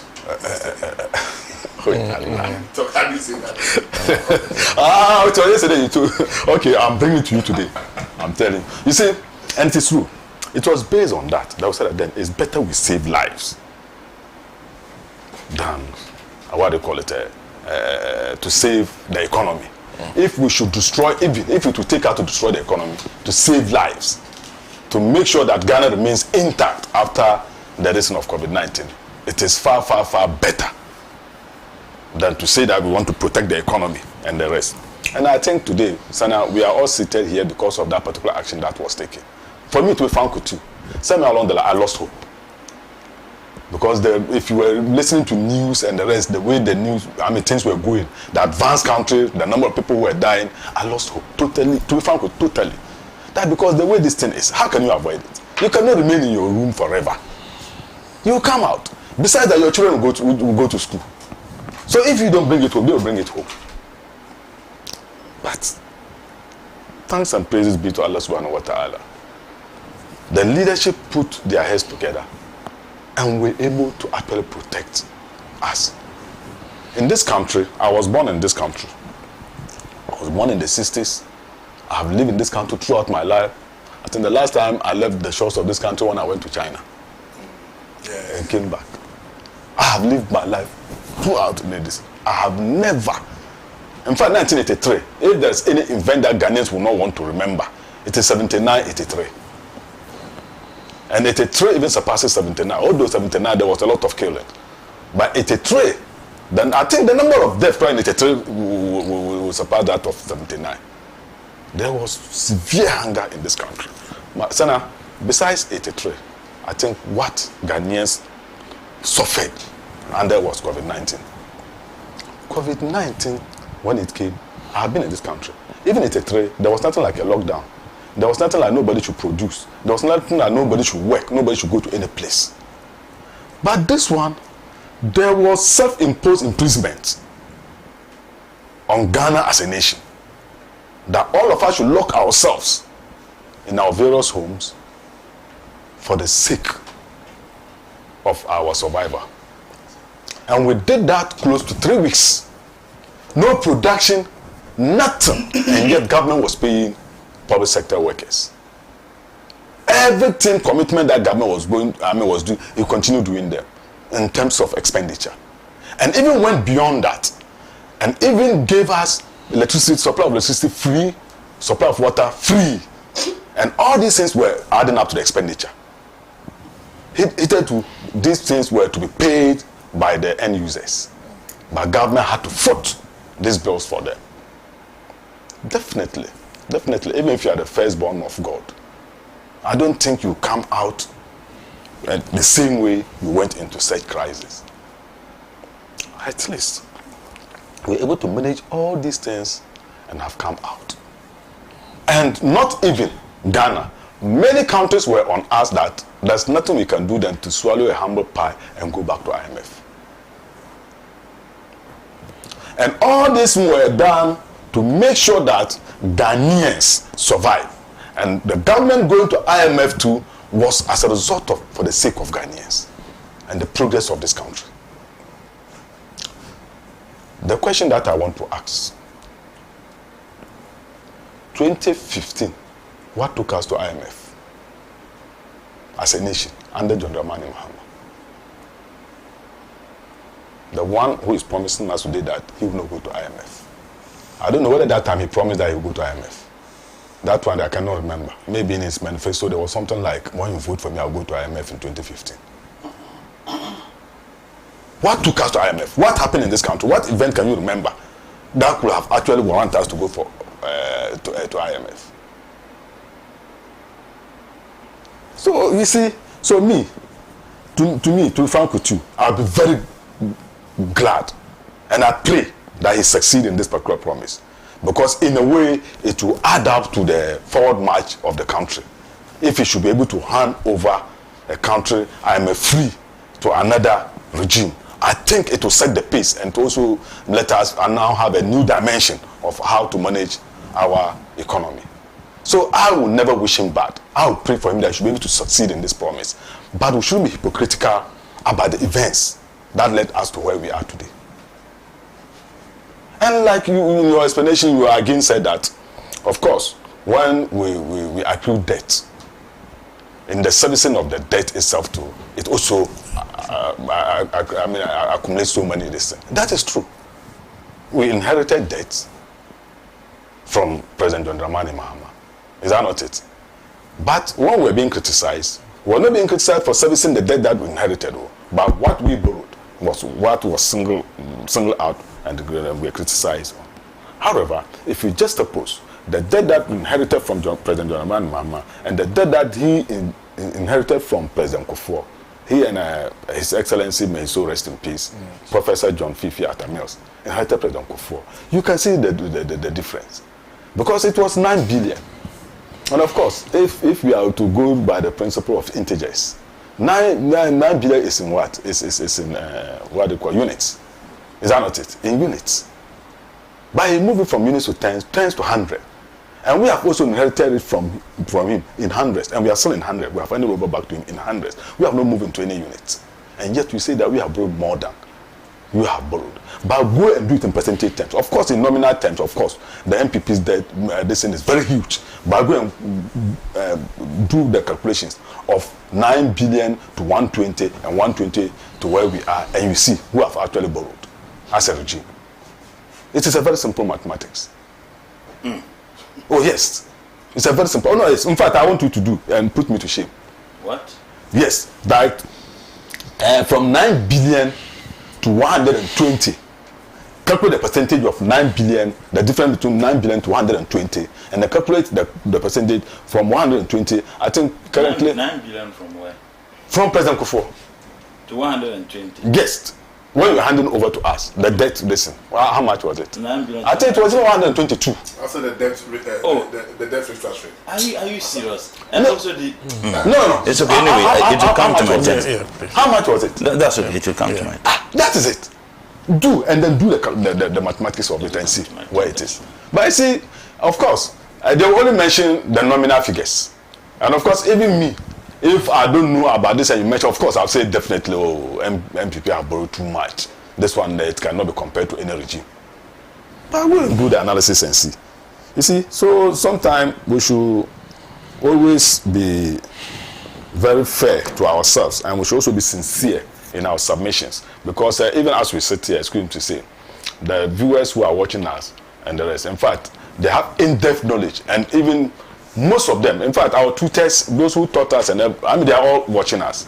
So at least you need not to disgrace yourself. You need not to embarrass yourself. You need not to say something that when they meet you on the street and ask you again, you begin to stammer. Say it and raise your head up. See, and then so I pray and I hope that he will succeed in his promise. Yes, and whatever necessary help, I think, and the Ghanaians as a whole, we should all try to help him and then push him to succeed in this particular dream. 24-hour economy. Immediately ahead of, he will not go to IMF and the rest. In fact, what came into my mind is how they are going to run the 24-hour economy, and then now that they want to also privatize ECG and the rest. I don't know how they are going to marry. The discussions about privatizing ECG. What was they? You see, Kwame. No, because you proceed. What did you hear? No, some aspects of the operations of ECG, not the whole company as ECG. So please, you see, that you see, when I say you are a spokesperson of NDC, you say I should withdraw. Oh, don't lie. Go ahead. Even my brother Cry is not interjecting me the way you are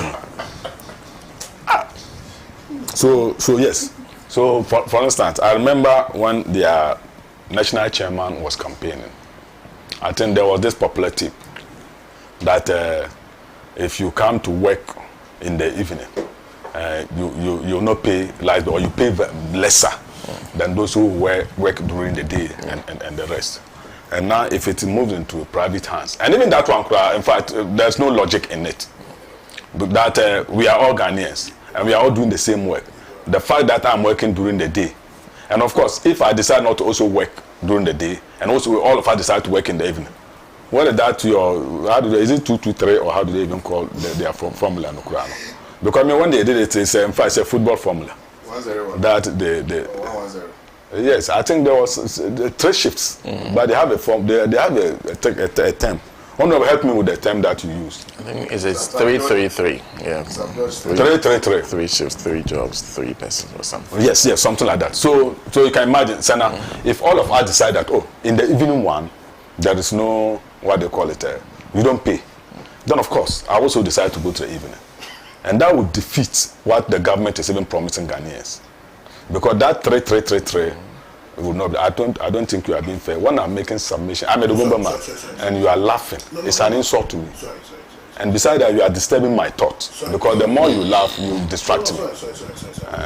When I laugh, the mics here can even have a problem.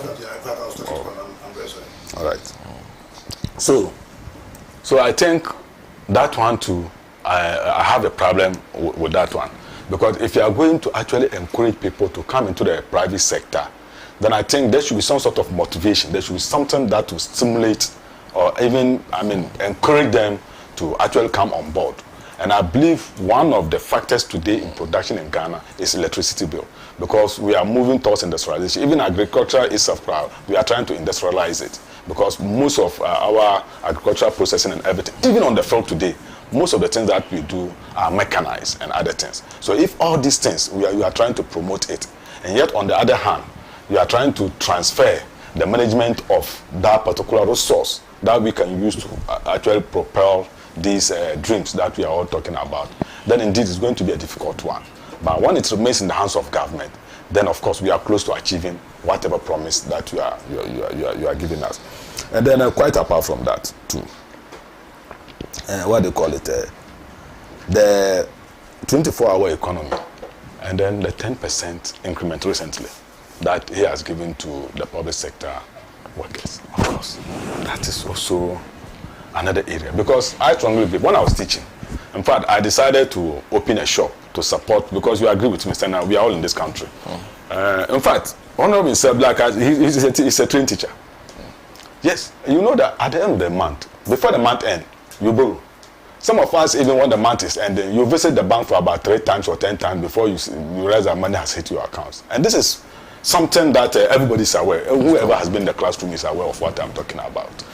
So, mostly when there's this kind of what they call negotiations and the rest, that is why normally NAT is very loud when it comes to those things, because we are the base when it comes to remuneration and other things. So mostly when it is a bit higher, it cushions us in a way.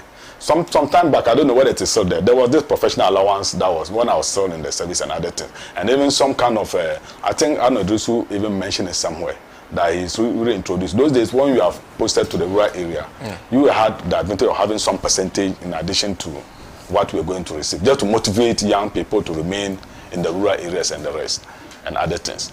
And all these things, now the teachers are not having all these things in place. And then you promise them that we're going to actually increase their salaries for them when you come, and 10%. I mean, the last time this inquiry, I think it was 12 or 11%. So if you have given the teacher 10% and Trotro is taking 11% or 10%, and other items on the market and the rest have also gone up, is he worse off or better off? But you criticize that for actually giving them 25%.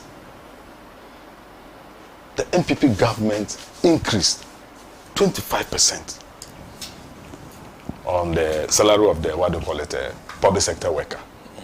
And you have come. Of course, when we want to talk right now, Kwame will say that they're 2 months. So you don't need to talk. 2 months, they should be sleeping. They shouldn't come to office, so that we know that it's just 2 months. They are not yet old. They should be sleeping in their houses and shouldn't come to office to work. When something negative, that is still the NPP government who did that. But on something positive, there are those who are doing that and other things. When you are running commentary, I'm correct commentary. You see, so that is the other issue that I have. But let's come, Sena, with he not going to IMF. I don't know, and that is why we are all here. The sources of government revenue. I think we need to critically look at those, and I think Kwame tackle some areas a bit about that. I know in Ghana today, the most convenient and then what do you call it, easy to reach revenue that government has is taxation. That's the number one that government has. Beyond that, I think other countries, of course, with their orientation, in fact they should have been doing that. That's government investment. Government investing into other sectors and this thing, because they claim to be socialists. For us, we believe the private individuals, rather empowering them to invest. But socialists, listen, they're supposed to have actually come out with state enterprises and the rest. But if you are going to check the records, they have sold state enterprises more than any other regime in this country. They are social democrats. So now, I think yes, or well. So now they have moved to the center. I don't know. Well, I know that they are socialists. So at least, but we are at least if NPP, we even do it more than they do it when it comes to social democrat this and that you are talking about. Because most of our flagship this and that we brought, I mean, they are all social this and socialist orientation and other things. But let's come back to the point. You see, so now and grants, and now that even US aid, they have even withdrawn their distance, which was also adding up to certain distance.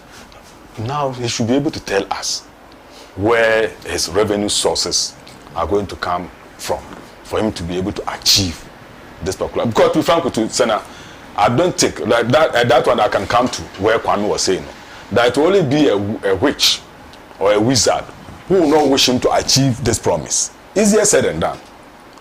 But I'm not praying that he should not be able to achieve it. But it's a good news. if Ghana will not go to IMF under John Dramani Mahama. It is going to be a huge plus for us as a nation.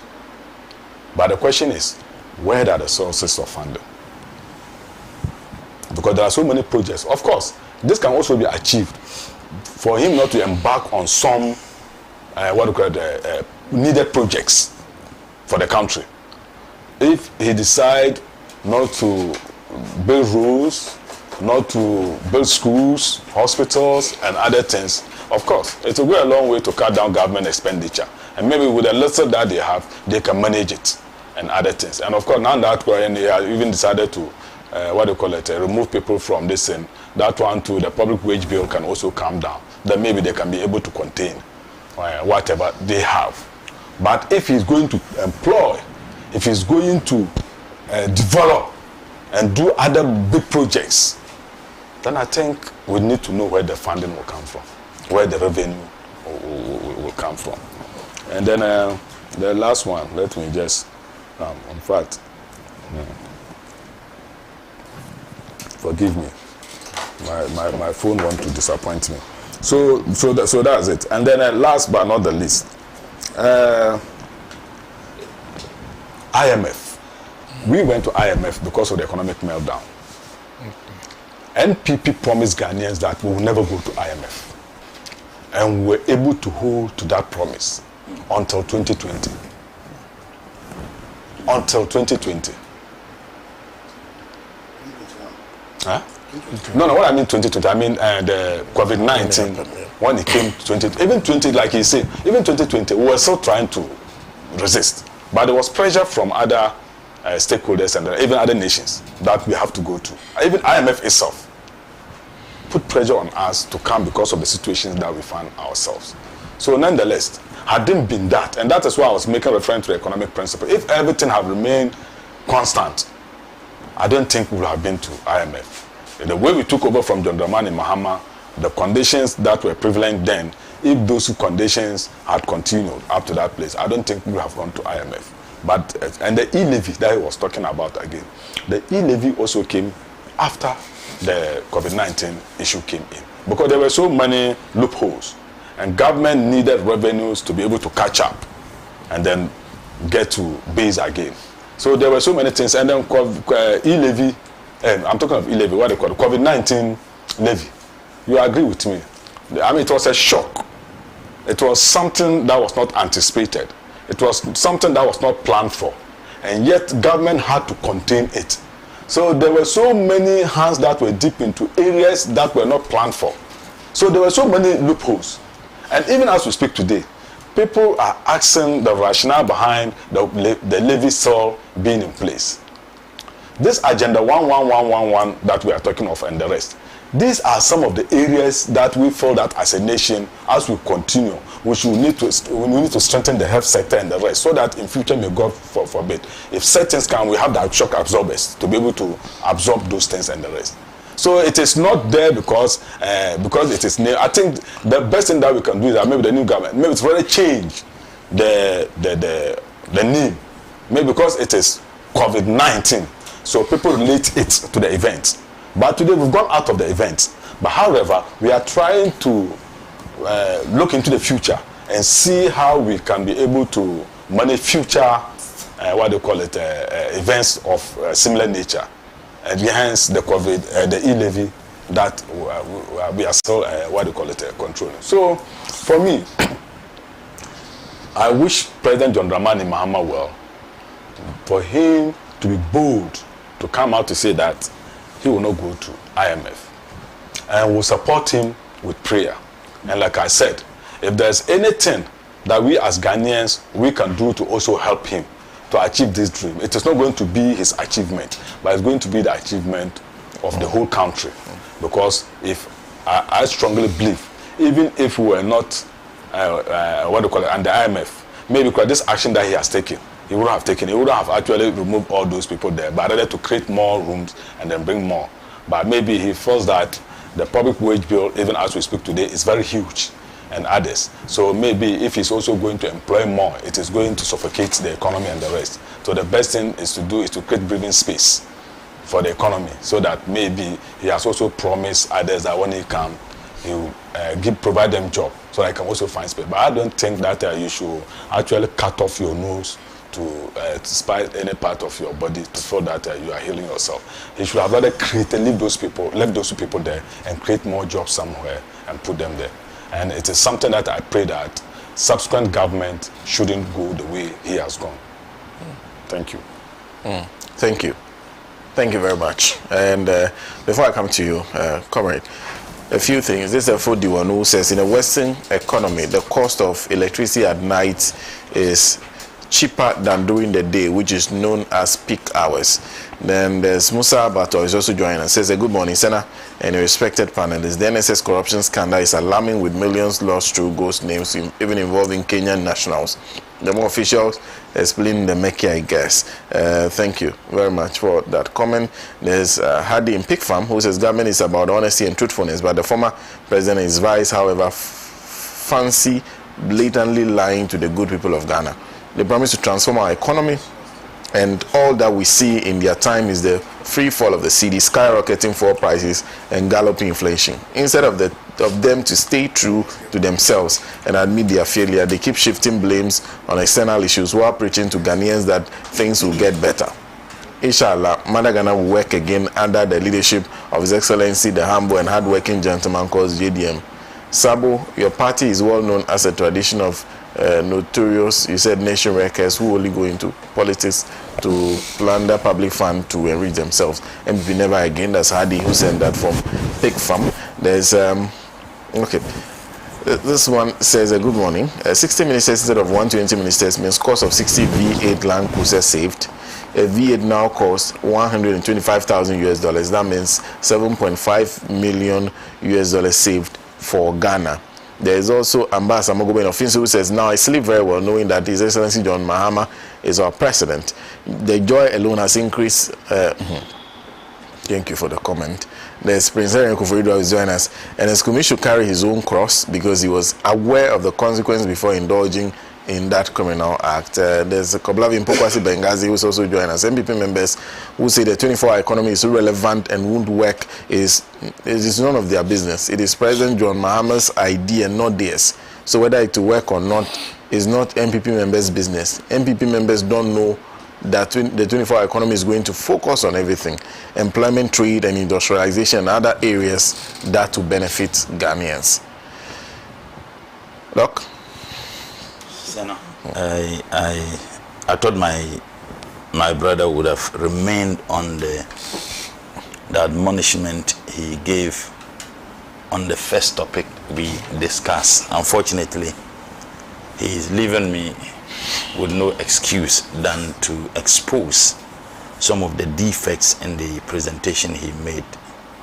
Did I hear my brother say that taking the debt from 9 billion to 120 billion is more than taking the debt from 120 billion to 700 billion? Simple arithmetics. And I would want him to join me. Subtract 9 billion from 120 billion. You'll be left with 111 billion. Hold on. Please. Subtract that.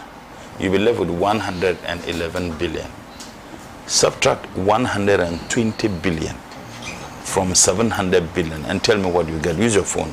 No. Just do that for me. I think do that for me. No. Yes. Let me give you the answer. No. I told you. I said just let's mathematics. Please. I am happy. Let's go. Yeah. If you are going to do that, I've probably told you that if you are going to look at it in nominal figures, let me come. I'm also bringing about this mathematics that we are doing. So what figures? And I'm also to use the simple proportion method. Are we talking? You didn't even mention proportions. Of course, but no. You said nominal. I told you point blank. So which proportions? If you are going to use the nominal figures, of course, the MPP one looks very huge. But if you are going to put it in percentage terms, that's where you see the real percentage. So let's do the simple proportion. Even percentage terms. Yes. I thought that one even percentage terms. It's even bigger. No. Hold on. You work out percentages from the nominal terms you are talking about. So you cannot tell me a percentage of 111 will be bigger than a percentage of 450 something. What mathematics is this? No. I don't think this mathematics, you learned it from art school. You might have learned it at the MPP headquarters. Because frankly speaking, even the percentage terms, look, calculate percentage. And I'm just saying that, even that percentage term, you drive your percentages from... So why not let us go ahead and do that? I'm saying that you drive your percentage. He doesn't need to do that. As a matter of fact, my 3-year-old student would not give the response you are giving.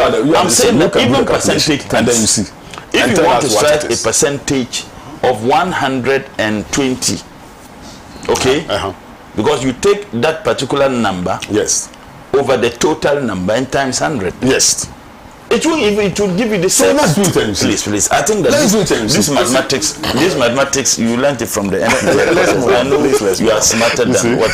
Maybe perhaps the text messages they were sending you. You didn't take. I don't know the text messages. You see, you are pushing me to. But let me make this point, Sena. President Mahama promised he was not going to sack people from jobs, and he stick to that. What the government said is that those who were employed after 7th December can't be at work.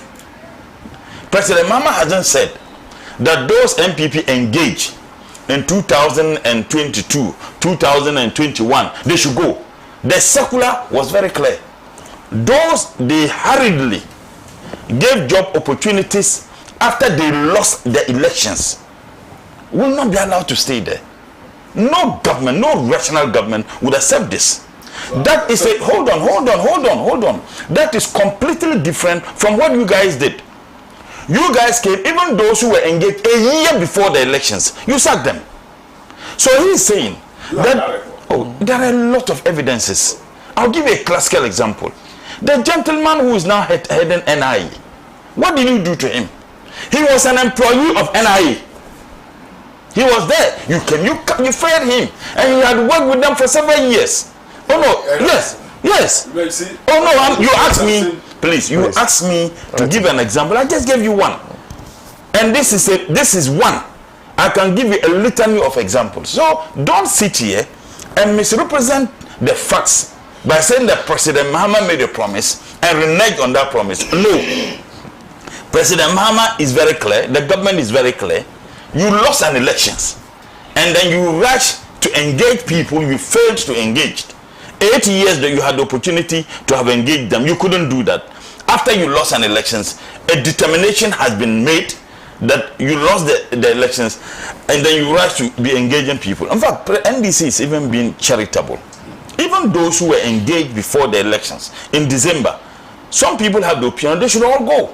But you see, he's being charitable. So don't even compare the decency in governance demonstrated by President Mahama than the rot that President Nana Addo and Dr. Bawumia subjected the people of this country to.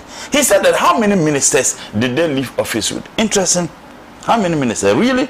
So it means that your analysis of reducing the cost of the state is anchored on the number you even left office with. In any case, let's go by that logic. The number you left office with was still more than the number President Mahama has appointed. And in any case, why didn't you add how many special assistants you left office with? You didn't only have huge numbers as ministers. You had special assistants. Look, I'll tell you one interesting thing. At the Ministry of Environment, you had special assistants who were asked to do things that were supposed to be done by civil servants. And for one of the reasons why we have not had a very important project implementation kickstart was the worker program. And today, it is affecting Keita and other areas because the minister asked the special assistant who was appointed to the ministry to handle that. So don't even go there. Another very important point, and I want to address them before I come to the most substantive issue. No government has ever promised they will go to IMF. Yes, in campaign, no political party. But there was a political party that promised they were going to take us out of IMF. What did they do? So if you say that no political party has ever promised, you hold on. No, please. No, you never did. As a matter of fact, you extended it. Oh, no. Oh. You see, sometimes, my brother, you talk as if you were in Jupiter or Mercury. No party has ever promised they will go to IMF. But a political party promised they were going to take us out of IMF. And that was a major campaign message. And when we won the elections, what we did, when we got to the expiration of the IMF deal, what we did was that you extended it. So you should be the last group of people who should be talking about IMF. Now, another very important thing, and as he was talking, you realized I was just on my phone, because I wanted to prove to you that that particular narrative is completely debunked. Every challenge that confronted the people of this country, they blamed COVID. Every challenge. Now, and you are telling us that yes, you prevented people from dying. And for you, it is more important than anything. Let's stick to that. You disastrously performed as compared to your neighbors. Disastrously. And I'll give you the figures. 1,462 Ghanaians died as a result of COVID. 1,462. As at even last the year we had the elections. Now, calculate no, I'm coming, please. As at December. I know. So I'm coming. Hold on, please. I'm coming. I listen to you. Please. When you were talking, I listened to you quietly. 1,462 Ghanaians died. We have a population of around 32 million. Some believe it's even more than 32. But I even want to stick to the 32 million people. If you work the percentage of it, you get 0.004% of Ghanaians who lost their lives. I'm looking at the number against the population of Ghana. So that's 0.004. Nigeria, the same period, 3,155 people died. Nigeria's official population is around 227 million. In fact, it is estimated to even be more than that. So this one there, you are using percentage. No, why don't you use the nominal? No, no, it makes sense. It makes sense. Hold on. If you say I should use nominal, I'm shocked the way you argue. If you say I should use nominal, our populations are not the same. This is an issue. This is an issue because you want to say how good we performed. You can't tell me that during this analysis we should use the same numbers as Nigeria or Tunisia or Senegal and then look at that. It doesn't even make sense.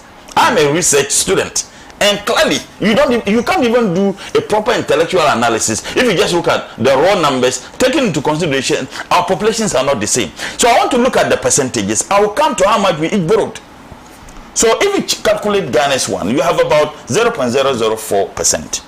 Nigeria, 3,155 people lost their lives the same period. If you work the percentage of 227 million, you get 0.001. So it means that Nigeria performed far better than us in terms of preventing their citizens from dying. That's Nigeria. Now you come to Burkina, 387 people died. Burkina has a population around 23 million. If you work out, it gives you 0.001%. Burkina performed better than us in terms of preventing their citizens from losing their lives. If you come to Senegal, 1,971 people died. In fact, let me just look at even those closer to us. Ivory Coast, 835 people lost their lives. Ivory Coast has a population around 31 million. If you do the calculation, it gives you 0.002. So Ivory Coast performed better than us. But that's not even my interest. In terms of the number of people who lost their lives, percentage-wise, all our neighbors, including Togo, performed far better than us. However, we borrowed more than any of them. In fact, all those countries combined, what they borrowed in the name of COVID, what we borrowed was more than what they borrowed. We took about $3 billion from the IMF. Almost $1 billion plus from the World Bank. In fact, the European Union gave us close to $1 billion. So we borrowed in the name of COVID than all our neighbors. Yet, people died in Ghana than all the deaths in our neighboring countries. You sit here and then you tell me that we should clap for you, that you performed better as far as protecting the lives of the people of this country is concerned, and you go ahead using that statement the president made that it is better to prevent people from dying than COVID, than economy. They even preventing people. You abysmally performed. But you know why? Haven't even borrowed this. Senegal, they gave free rents to their citizens. You borrowed in the name of COVID. You told the people of this country that you are giving us free water, free electricity. I never benefited from the free electricity because my consumption level, certainly, I was not one of those who benefited from it, and I don't think any of us benefited. Now, maybe perhaps you found a way to benefit, but based on what you have in your house, I doubt whether you would have benefited. But you see, you did that and you said free water. Ghanaians clapped for you. You came back and took the money more than what you claim you spent on the people of this country as a result of COVID. And we are still paying COVID levy. I feel very passionate when I'm talking about this. I filed 4 different questions on the floor of Parliament, demanding that arrogant former minister, Ken Ofuriatta, to come and answer a question. How much they have collected in the name of COVID levy. And then he refused to. All the times. And because you empower MC, it is proven by all scholars that any time MPP is in government, Parliament is weak. And these are not my statement. Professor Ninsen, the likes of Professor Suman Johnson, all of them, any time. And that the time we had Parliament being the weakest was between 2000 to 2008. And in fact, it's been unanimously by many scholars agreed that the 7th Parliament under your reign was one of also the weakest, where Parliament was very weak. So you see, and that explains why a member of Parliament would file questions demanding an executive member, someone whose comfort was ensured by our taxes, and he refused consistently to come answer the questions. So the point I'm just making, you never gave us free water, you never gave us free electricity. As a matter of fact, you extorted money from the people of this country. By what you did, we were made to pay. Yet you people have the audacity to even look into our faces and then you tell us that we get free water, free electricity. When you know we have paid more than what you claimed you spent on the people of this country as a result of free water and free electricity. So my brother, go and sin no more. Never talk and never use this COVID thing as a justification for your maladministration, as a justification for how you run down the economy of this country. Don't ever talk about it. These are facts. You can be Googling it as I talk to see whether what I'm saying is true or not. So don't even go there. But you see, what President Mahama, and I agree with my brother and him to some extent on the issue of we not going to the IMF. Sena, this country has the capacity to produce a lot of things that we depend on other countries for. Before the NDC, by the time NDC lost power in 2016, we were spending about $500 million in the importation of rice and poultry products into this country. By the time these people left office, we spending over $3 billion in the importation of same. $3 billion. What's the percentage? No, maybe he will say this one is true. It's not. It's not. In fact, by the time President Kufuor left office in 2008, we were spending the same amount, almost $500 million. You can check. You see, in 2014, President Mahama's vision and the comprehensive policy intervention that he introduced, we succeeded in reducing the importation of rice into this country by 60%. Sorry, by 40%. And succeeded in increasing the production of local rice by 60%. So there was a direct correlation between our ability to produce to feed this nation and our ability to reduce the dependency on other countries. 2014, it was not a fluke. It came as a result of a coherent, comprehensive policy intervention which President Mahama introduced. Now, conscious of this, and the kind of policy interventions that President Mahama is proposing, President Mahama, when he says that we shall not go to IMF, the people of this country will take him serious because he has done it before. But when we say that, the people of this country will certainly not take you serious. And I was happy when lawyer started by talking about the promises President Mahama made. And I've heard some of them who say, oh, cutting the number of ministers, what is it going to save this country? Even if it saves this country 100 million Ghana cedis, that is monumental. That 100 million Ghana cedis can do a lot. But almost billions are going to be saved as a result of the fewer number of ministers President Mahama indeed appointed. And I remember, even the decision to stick to the system minister's promise by President Mahama was something that many people within the NDC indeed opposed and protested. Some demanded that President Mahama didn't do that. And he said, look, candor, sincerity and credibility matter in our body politics. And he demonstrated that because your government lacked that subjected this country as a laughing stock by the international community and the people of this country. And see, the political space, the moment you begin to demonstrate some credibility, the people would have the patience to listen and understand the kinds of measures you are putting in place. Your government told us to tighten our belts. Didn't you tell us that? At the time when you were telling us to tighten our belts, you didn't even have belt hooks. That's funny. Let's talking about belts. SML, robbery, killing GVG. These are matters that ought to be looked at. At the time when they claimed that the SML was going to engage in an activities, there were already state institutions that were doing same. Already state institutions. They have sold state lands. Even my ministry, there have been attempts, and those things I have indicated to those agencies, it won't wash. So you see, corruption, one of the biggest challenge facing the people of this country. Look, and I said it on this program.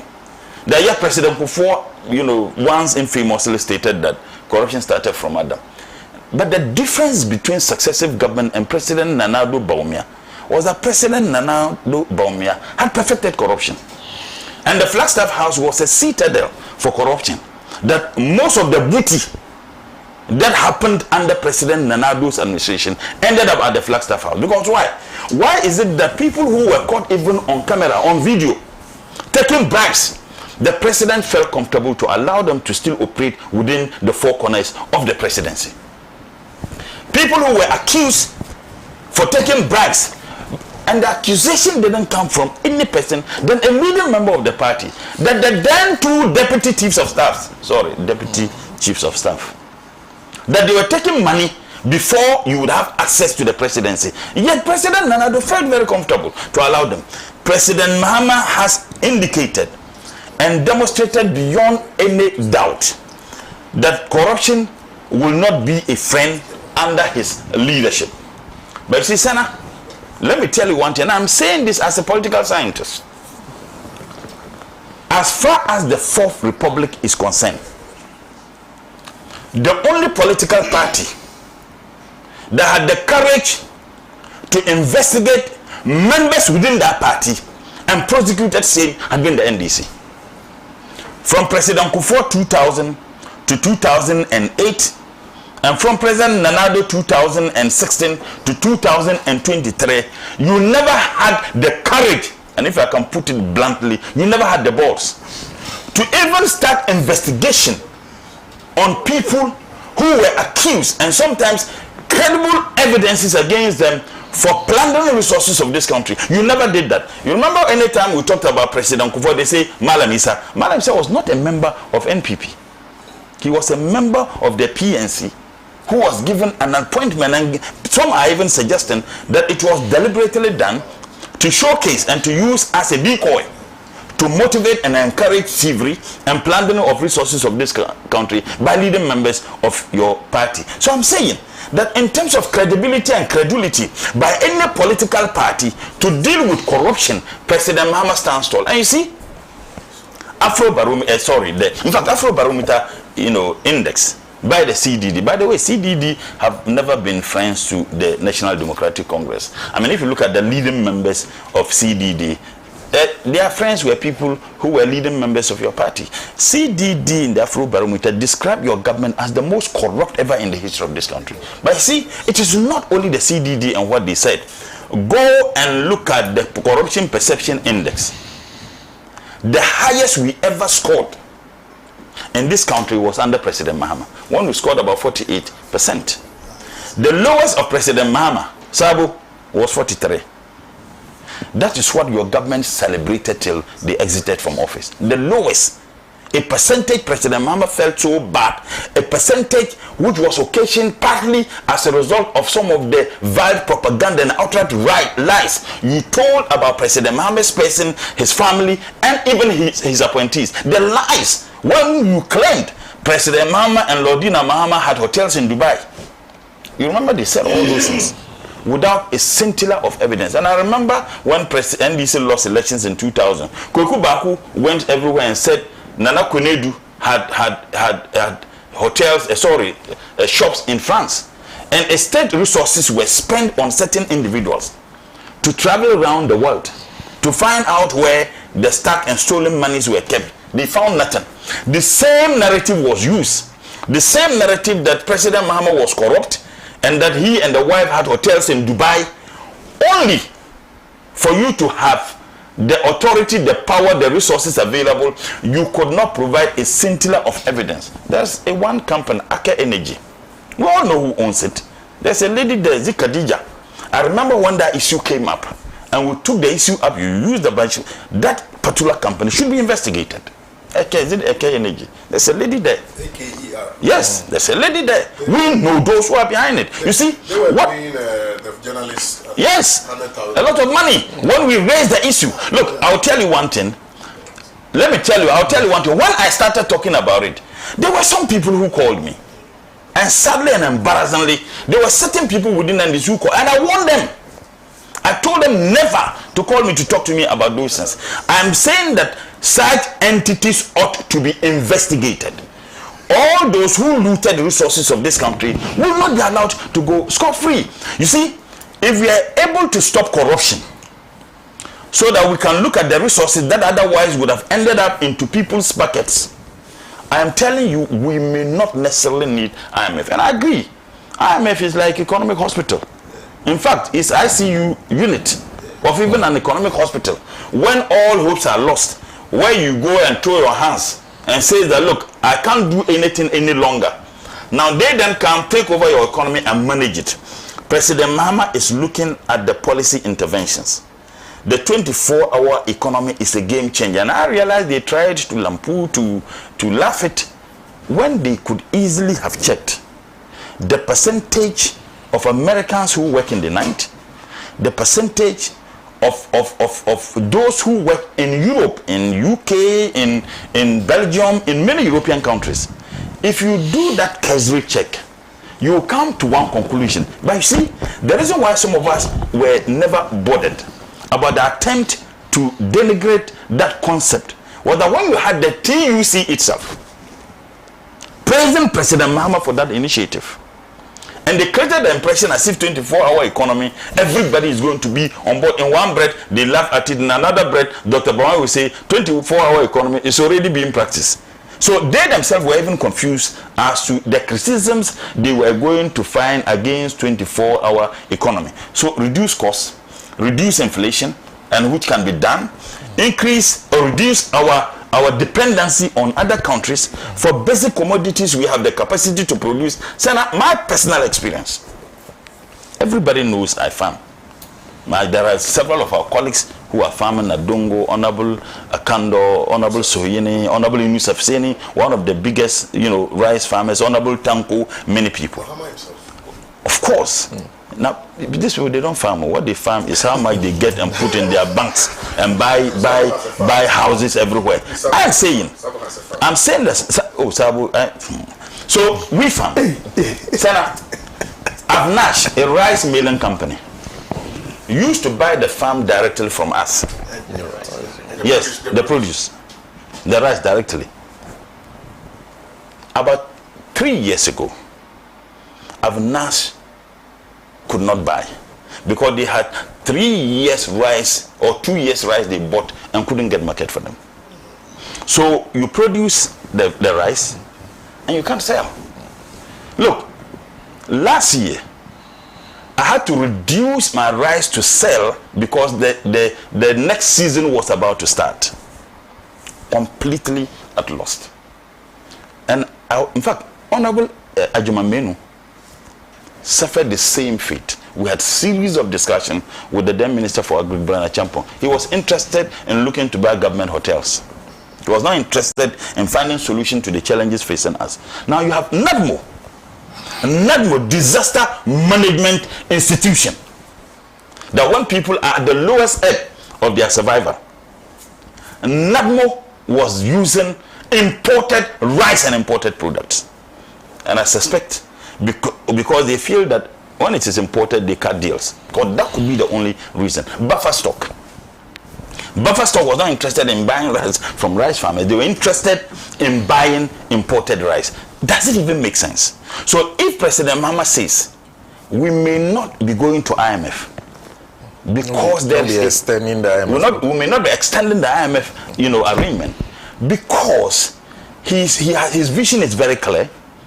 The policy intervention he intends to have is very clear, and he's going to ensure, and you can trust his word, he's going to ensure that policies are implemented by state institutions. Government is the biggest buyer.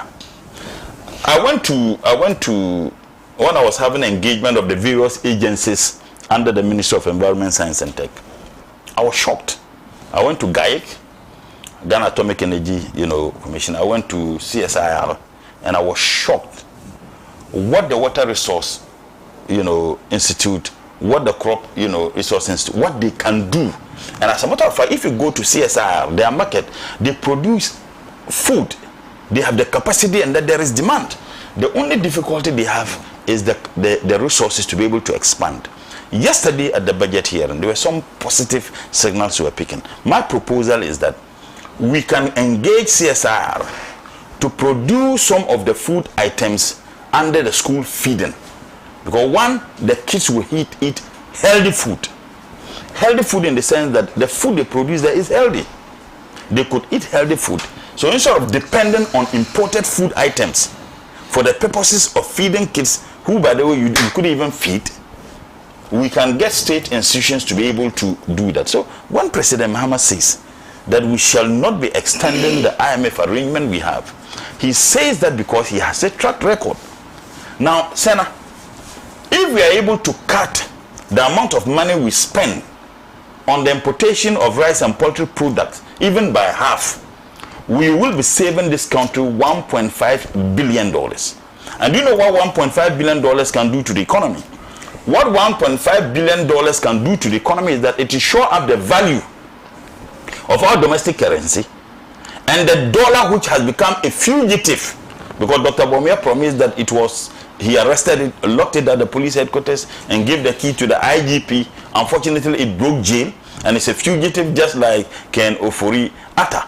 If you're able to do that naturally and reduce our dependency on other countries, particularly on basic commodities we have the capacity to produce by state institutions, then there is no any doubt, and there shouldn't be any doubt in anybody's mind, that the idea of not going to the IMF, not going to the ICU unit of economic hospital could be avoided. So, Sabo, what I expect you to do is to praise President Mahama. But to conclude, I thought sitting here, you would have been fast. In fact, when we fast, it will be an obligation to pray for President Mahama. He said he would. One of the most important pillars of Islam. And Allah says that when you have the means and you don't even do it, it becomes a sin. When you have the means, that one, the importance of it is tied to the means. And that when you have the means, it becomes obligatory for you to do it. Now, many people can no longer do it because of the monies that they were paying. President Mahama, who Dr. Bawumia attempted in the Zongos to use religion as a basis of campaign, President Mahama has indeed instructed that they reduced the cost from 75,000 Ghana cedis, excluding other expenses. You might have sent people to Hajj, and you know the circumstances and the challenges, to 62,000. The Muslim community is profoundly happy, and we cannot thank President Mahama and his able Vice President less. That is easing a lot of burden. And in fact, people are not just looking at the reduction in the amount, because when you are going to Hajj, you are not just looking at how much you pay, you are also looking at how much you go with, because you'll be feeding yourself, you'll be taking care of yourself. Now, if you reduce it by about 13,000 Ghana cedis, because those days someone could have the 75,000, but what is he going to be eating there? So he may not be able to go. Now, if somebody has that he can pay and have a lot of money to go and depend on that money, and at least buy some few jalbabs to those of us who may want jalbabs to wear. So I think that we have a moral duty and a responsibility. When you pray, it is incumbent on you, Sabo, pray for President Mahama. You may not like it, but for the sake of Islam, pray for him, for what he has done for everybody. So President Mahama is showing the way, and I have no doubt in mind. I have no doubt in mind whatsoever that the way is very clear, and people like you will enjoy under his tenure. Unless you'll be able to get some dollars to give to people who are. In fact, on record, he said he'll be praying for him actually when concluding. So he said pray to how you do that. And one other thing, you just raised this issue. Mr. Ken Foyata is no longer on the wanted list of. I agree, because his lawyer said he would come, but he was at the time. Yes. He was. So he's not no longer a fugitive. Yeah, but in fact, his associate. That is the dollar is a fugitive. Yes. Okay, so a few comments. This Said who says, Sena, did President Mahama really say that they will not go to the IMF? He said they are going to ensure that the current IMF they will not be extended. Exactly. The context here doesn't mean that Ghana will not have to go to the IMF under different conditions if the need arises. Let's examine the context of the diction used. Thank you. This one says, Comrade Mutala shouldn't bother about the MPP narratives at all. And as for Sabo, the indoctrination of MPP has really changed his former humble lifestyle. It's about time MPP guys learn from good governance from His Excellency John Mahama and NDC. Till then, they must remain in opposition for the next 20 years and therefore learn not to spew out falsehood. Papa Bishiu sent that from Accra. There is this one that's coming from Hamza. Hamza says, good morning. My brother, according to my uncle Alhaji Shabo, MPP government increased salaries of workers by 25%. Yes, it was. But it was done based on political expediency, simply to win election 2024, which they lost massively. What are the factors that led to the increment of workers' salaries? Inflation is one, and two is productivity. And talking of inflation, the figures of December 2024 is still the same today. So why should salaries be increased? Productivity is still as low as last year. So to me, President Mahama should rather be praised and not to be condemned. He has done what Napoleon could not do. So I don't think any president has ever sat in like President Mahama did unannounced. He's done it twice. He has done it. They were just there and then he went there. I mean, the humility, the demeanor of that man. A moment. There's I'll come to you. Hamza said, Uncle Sabo, but okay, he continues. Uncle Sabo should answer this question for me. Is the loans going to be paid in nominal figures or in percentages? That's Hamza who sent that. Dennis Yakwete is also joining us. He says, at least I know a lady recruited in 2016 at the NSS District Director for Yulo Krobo was dismissed in 2017 after the NPP came into office. But you should be careful with this vicious cycle because we are all Ghanaians. I would therefore advise that the current government should not rush with this last-minute recruitment issue. Investigation should be done so that only those recruitment that did not follow the lay-down procedures within the public services are sacked. As far as I'm concerned, the lifespan of every government ends on midnight of January 6th, and therefore anything done in accordance with law, even after election, should be allowed to stay irrespective of when it was done, as long as it followed due process and taken care of by the estimated budget. Two wrongs do not make a right. That is Dennis Yakwete's view. Right. I mean, you know, with this revocation of appointment thing, I think we need to really look at it. And I like what Dennis Yakwete has said, because you see, the truth is that we are one people. What is sharply dividing us, and I think is a system which has been deliberately created by the political class, always to get us to be divided so they can get the opportunity to do what they want to do. If you win power, and you, of course, I mean, you represent a political party, so the political party wins power. But after you are sworn in, you are the president of the republic of the country. You are no longer the president of your party. You get my point. So we must begin to have such conversations. To be honest, I don't agree at all with the revocation of of course, so it is important after even the because the truth is again, no, hold on, with respect, the truth is that what is wrong with it? Are they Ghanaians to begin with? With respect. No, I'm just even when the transition. I'm helping you. So even when the transition team advise that don't go ahead with this. But the transition team also agrees that even though there's a transition team, the president at the time is still president of the Republic of Ghana. In the event that you must burden the new But why do we think that that's a burden? That's not a problem. No, it is. When it is deliberately done. How do you determine what deliberateness is? No, even the devil that... Do you want me to answer that question? No, I can answer it. I can answer that question. You see, even the devil does not know the intention of man. So we cannot sit here and assume that those appointments were made by reason of wanting to burden the government of the day. It is because of the perenniality of the non-Ghanaianness of the politics that we've been practicing. That is why all the time governments think that if people are appointed, if people are recruited after they've lost power, then it is deliberate, just to burden the people. Of course, it started when Kufuor was leaving office, when the single spy salary structure was introduced, etc., etc. Of course, in the final analysis, they did benefit the people who were under the single spy salary structure. Yes, my father was a police officer, and I can tell you how much he was paid before the introduction of the single spy salary structure. It is precisely the introduction of the single spy salary structure that is how come my father was able to build a small house in Mankasim. So I'm saying that we may, in the immediate aftermath of the election, think that the appointment, the introduction of new policies and things like that may in the beginning, right, be burdensome. But when you look beyond the periphery of that initial thinking that you have, then you may come to an appreciable conclusion that yes, in the interim it appears so, but in the final analysis it will benefit all of us. I think that we must all agree that as we speak today, we have an issue with unemployment.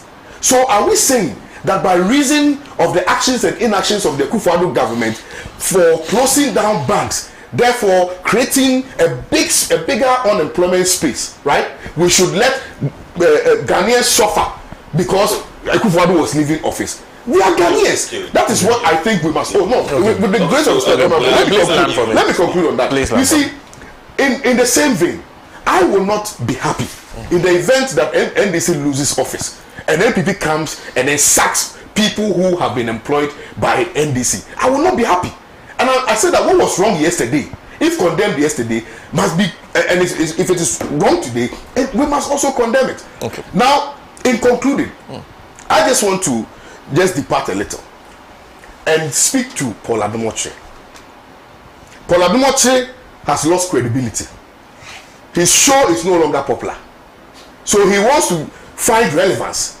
And he's going around using Mr. Pratt's name for the purposes of gaining relevance. ECG, the privatization of ECG, has been a matter which has been discussed already by Mr. Pratt. And his position is well known by everybody. So if you're a journalist, your first duty is to research before you speak to fact. You cannot, on the basis of being seized with documents, come to a conclusion that this is the position of Mr. Pratt. It is very, very disrespectful. And you see, Paul should know better. There are people who have made sacrifices for the freedom of speech that he is sitting on TV enjoying. You cannot. You, on the basis of parochial political interest, go and sit on your show and be disparaging and be disrespecting and mimicking people on your platform. He would not like that. His children would not like that. If his children grow and people are mimicking their father and disrespecting their father on TV, will he be happy? What kind of disrespect is that? People have sacrificed. People have gone to jail. People have been beaten. People were closer to death. Okay? So the democracy that we are enjoying, it is not just by fluke, or it's not just by the creation of just the political class. It is by the sacrifices of people who were patriotic, people who believed in the Ghanaian dream, people who still believe in the Ghanaian agenda. So if he, by reason of being closer to NPP, will want to always go around and be disrespecting and maligning people, he should be very careful, because otherwise he has some of us to contend with. The things that we know about him that we don't come and sit on TV and talk about, he should shut the hell up. If he has nothing to say, he should shut up. Okay. Sena, I'm not going to even respond to the things my brother said. I'm just going to talk about something. You know, Paul brought me on his program because I raised questions. I came on the program and I questioned his credibility and many other things he does. I think that very soon, the rot at the Ghana Airport Company, and by the way, a rot I spoke about on TV, and the president's daughter, one Valerie, had the guts to call me through Bellamunde's phone.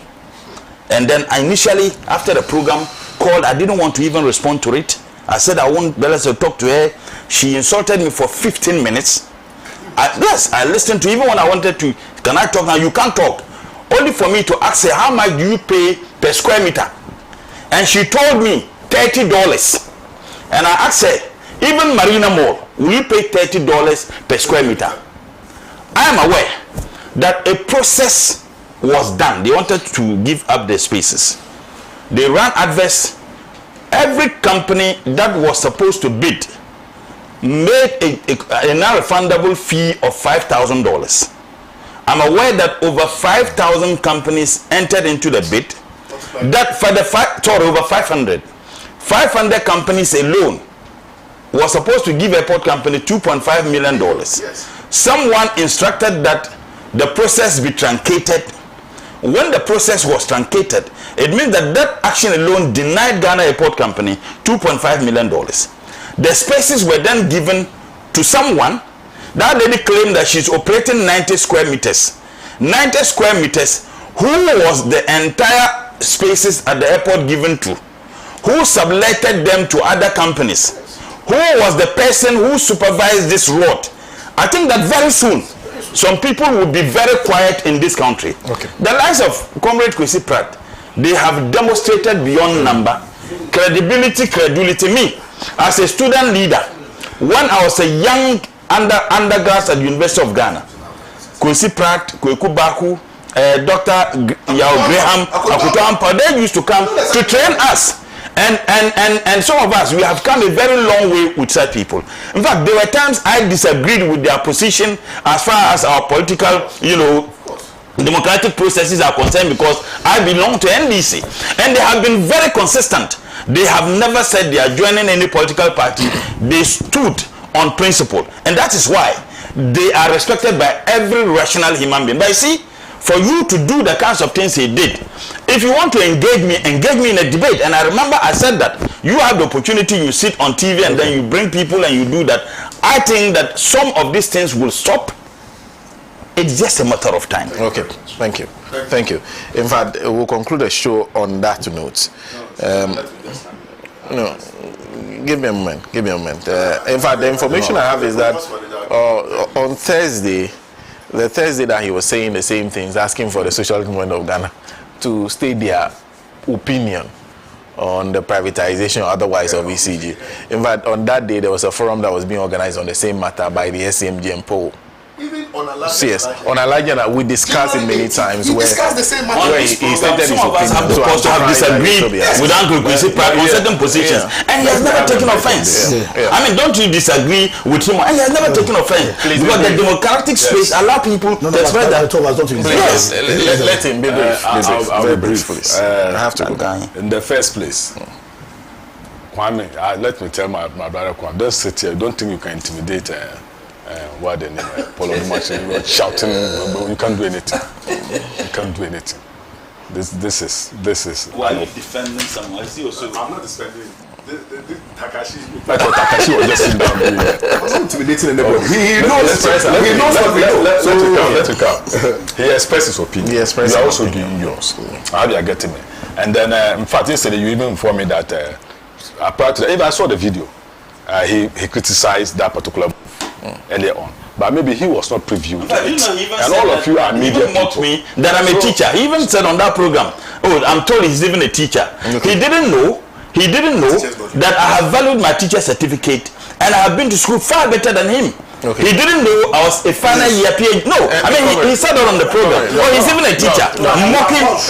Yeah, what's wrong? No, I mean, and I have stated I value my teacher certificate than any other certificate, and I was shocked that the teaching associations didn't even condemn that statement. I'm told he's even a teacher. As if teachers are using it. I value my certificate of all the certificates I've applied. The certificate I value so much is my teacher certificate. No, my time is right now. He said that. He said on the program. No, I'm told he's even a teacher. What do you call it? Kwesi Pratt not criticizing the issue. He said that. I'm told he's even a teacher. You can say that without as if teaching is something that. Okay. Yes. In conclusion, in fact. When Honorable Mutala, my brother, was talking about these population issues, what do you call it? Okay. In terms of COVID, not to COVID-19 issues. Yeah, okay. You see, when he came to when he got to Nigeria, that's when he brought the figures. Oh no, let me come. Let me come. No. Please. You didn't bring the figures. Let me come. I said Ghana 1,460. No. I'm not talking about that. Nigeria 3,155. Burkina 385. Listen. Senegal 1,975. No, the knife is not sharp, so I need to cut to ensure that at least the knife doesn't cut me. Listen, no. I'm making reference to the population of those who countries. No, all of them are. No, you didn't. You didn't. I said Ghana 32 million. I said Nigeria 227. I said Burkina 23 million. I said Senegal 19 million. I said Ivory Coast 31 million. I mentioned all and did these are the population I used to get the percentages. Yes, okay. Now all this one and of course Togo 9 million. Is that not it? Togo 9 million. Togo it was even less. No, let me come. Let me just get you see, the mathematics is very simple here. Now to do the calculation of Togo. The Côte d'Ivoire 31 million. And then of course, how many people died in Côte d'Ivoire? Côte d'Ivoire about Côte d'Ivoire had 1,971. Yes, excellent. Yes. So no, not 1,000. Côte d'Ivoire 832 died, and they had 31 million. So 832. Strike the 100% off. That's it. You just do 832. Oh, let me just do that. 832. Thank you. Sorry, 832. Thank you. Divided by 31 million. Comrade, I don't think this thing is going anywhere. To be very frank, it is not going anywhere. Okay. So let me remind you that on Monday is 24th February 2025. So as always, the Socialist Movement of Ghana will be observing Ghana's Day of Shame. They are organizing a forum through which you can join the Socialist Movement of Ghana to remember the overthrow of Sajifo Dr. Kwame Nkrumah. 24th February is Monday. Ghana's Day of Shame will be remembered with a public lecture on the theme Africa and China in the effort to construct a new world, the perspective of Mao and Nkrumah. And the speaker will be Dr. Libo, who is Chief Executive of Guangchang Syndicate and a Senior Fellow of the Tri-Continental Institute for Social Research. So come and hear the perspective. So Dr. Libo will be talking about Africa and China, the effort to construct a new world from the perspective of Mao and Nkrumah, two revolutionaries. So do join the Socialist Movement of Ghana on Monday, 24th February 2025. 5 p.m. is the time at the forecourt of the Socialist Movement of Ghana headquarters on the George Walker Bush Highway next door to the Noga Hill Hotel. Everybody is invited. Everybody is invited. Be part of this. Well, we end the show today on that note. A big thank you to Dr. Comrade Ibrahim Murtala Mohammed, who is Minister for Environment, Science and Technology. A big thank you to lawyer Andrew Apia Dankwa. A big thank you to you. He's a spokesperson for the Movement for Change, and lawyer Kwame Uso-Danso, who is the founder of the Forum for Accountable Governance, your vice presidential candidate. Yes. I don't want to offend your spokesperson, so yes. And of course, a big thank you to Adam Sabo, as always, who is the Greater Accra Regional Director of Communications for the New Patriotic Party. I am Sena Nombo from the crew at Pan-African Television, Radio Gold, and the media that affiliates that picked this program live. We say enjoy the rest of your weekend. Have a fruitful week. We'll see you next Saturday. Freedom. He's the Redeemer.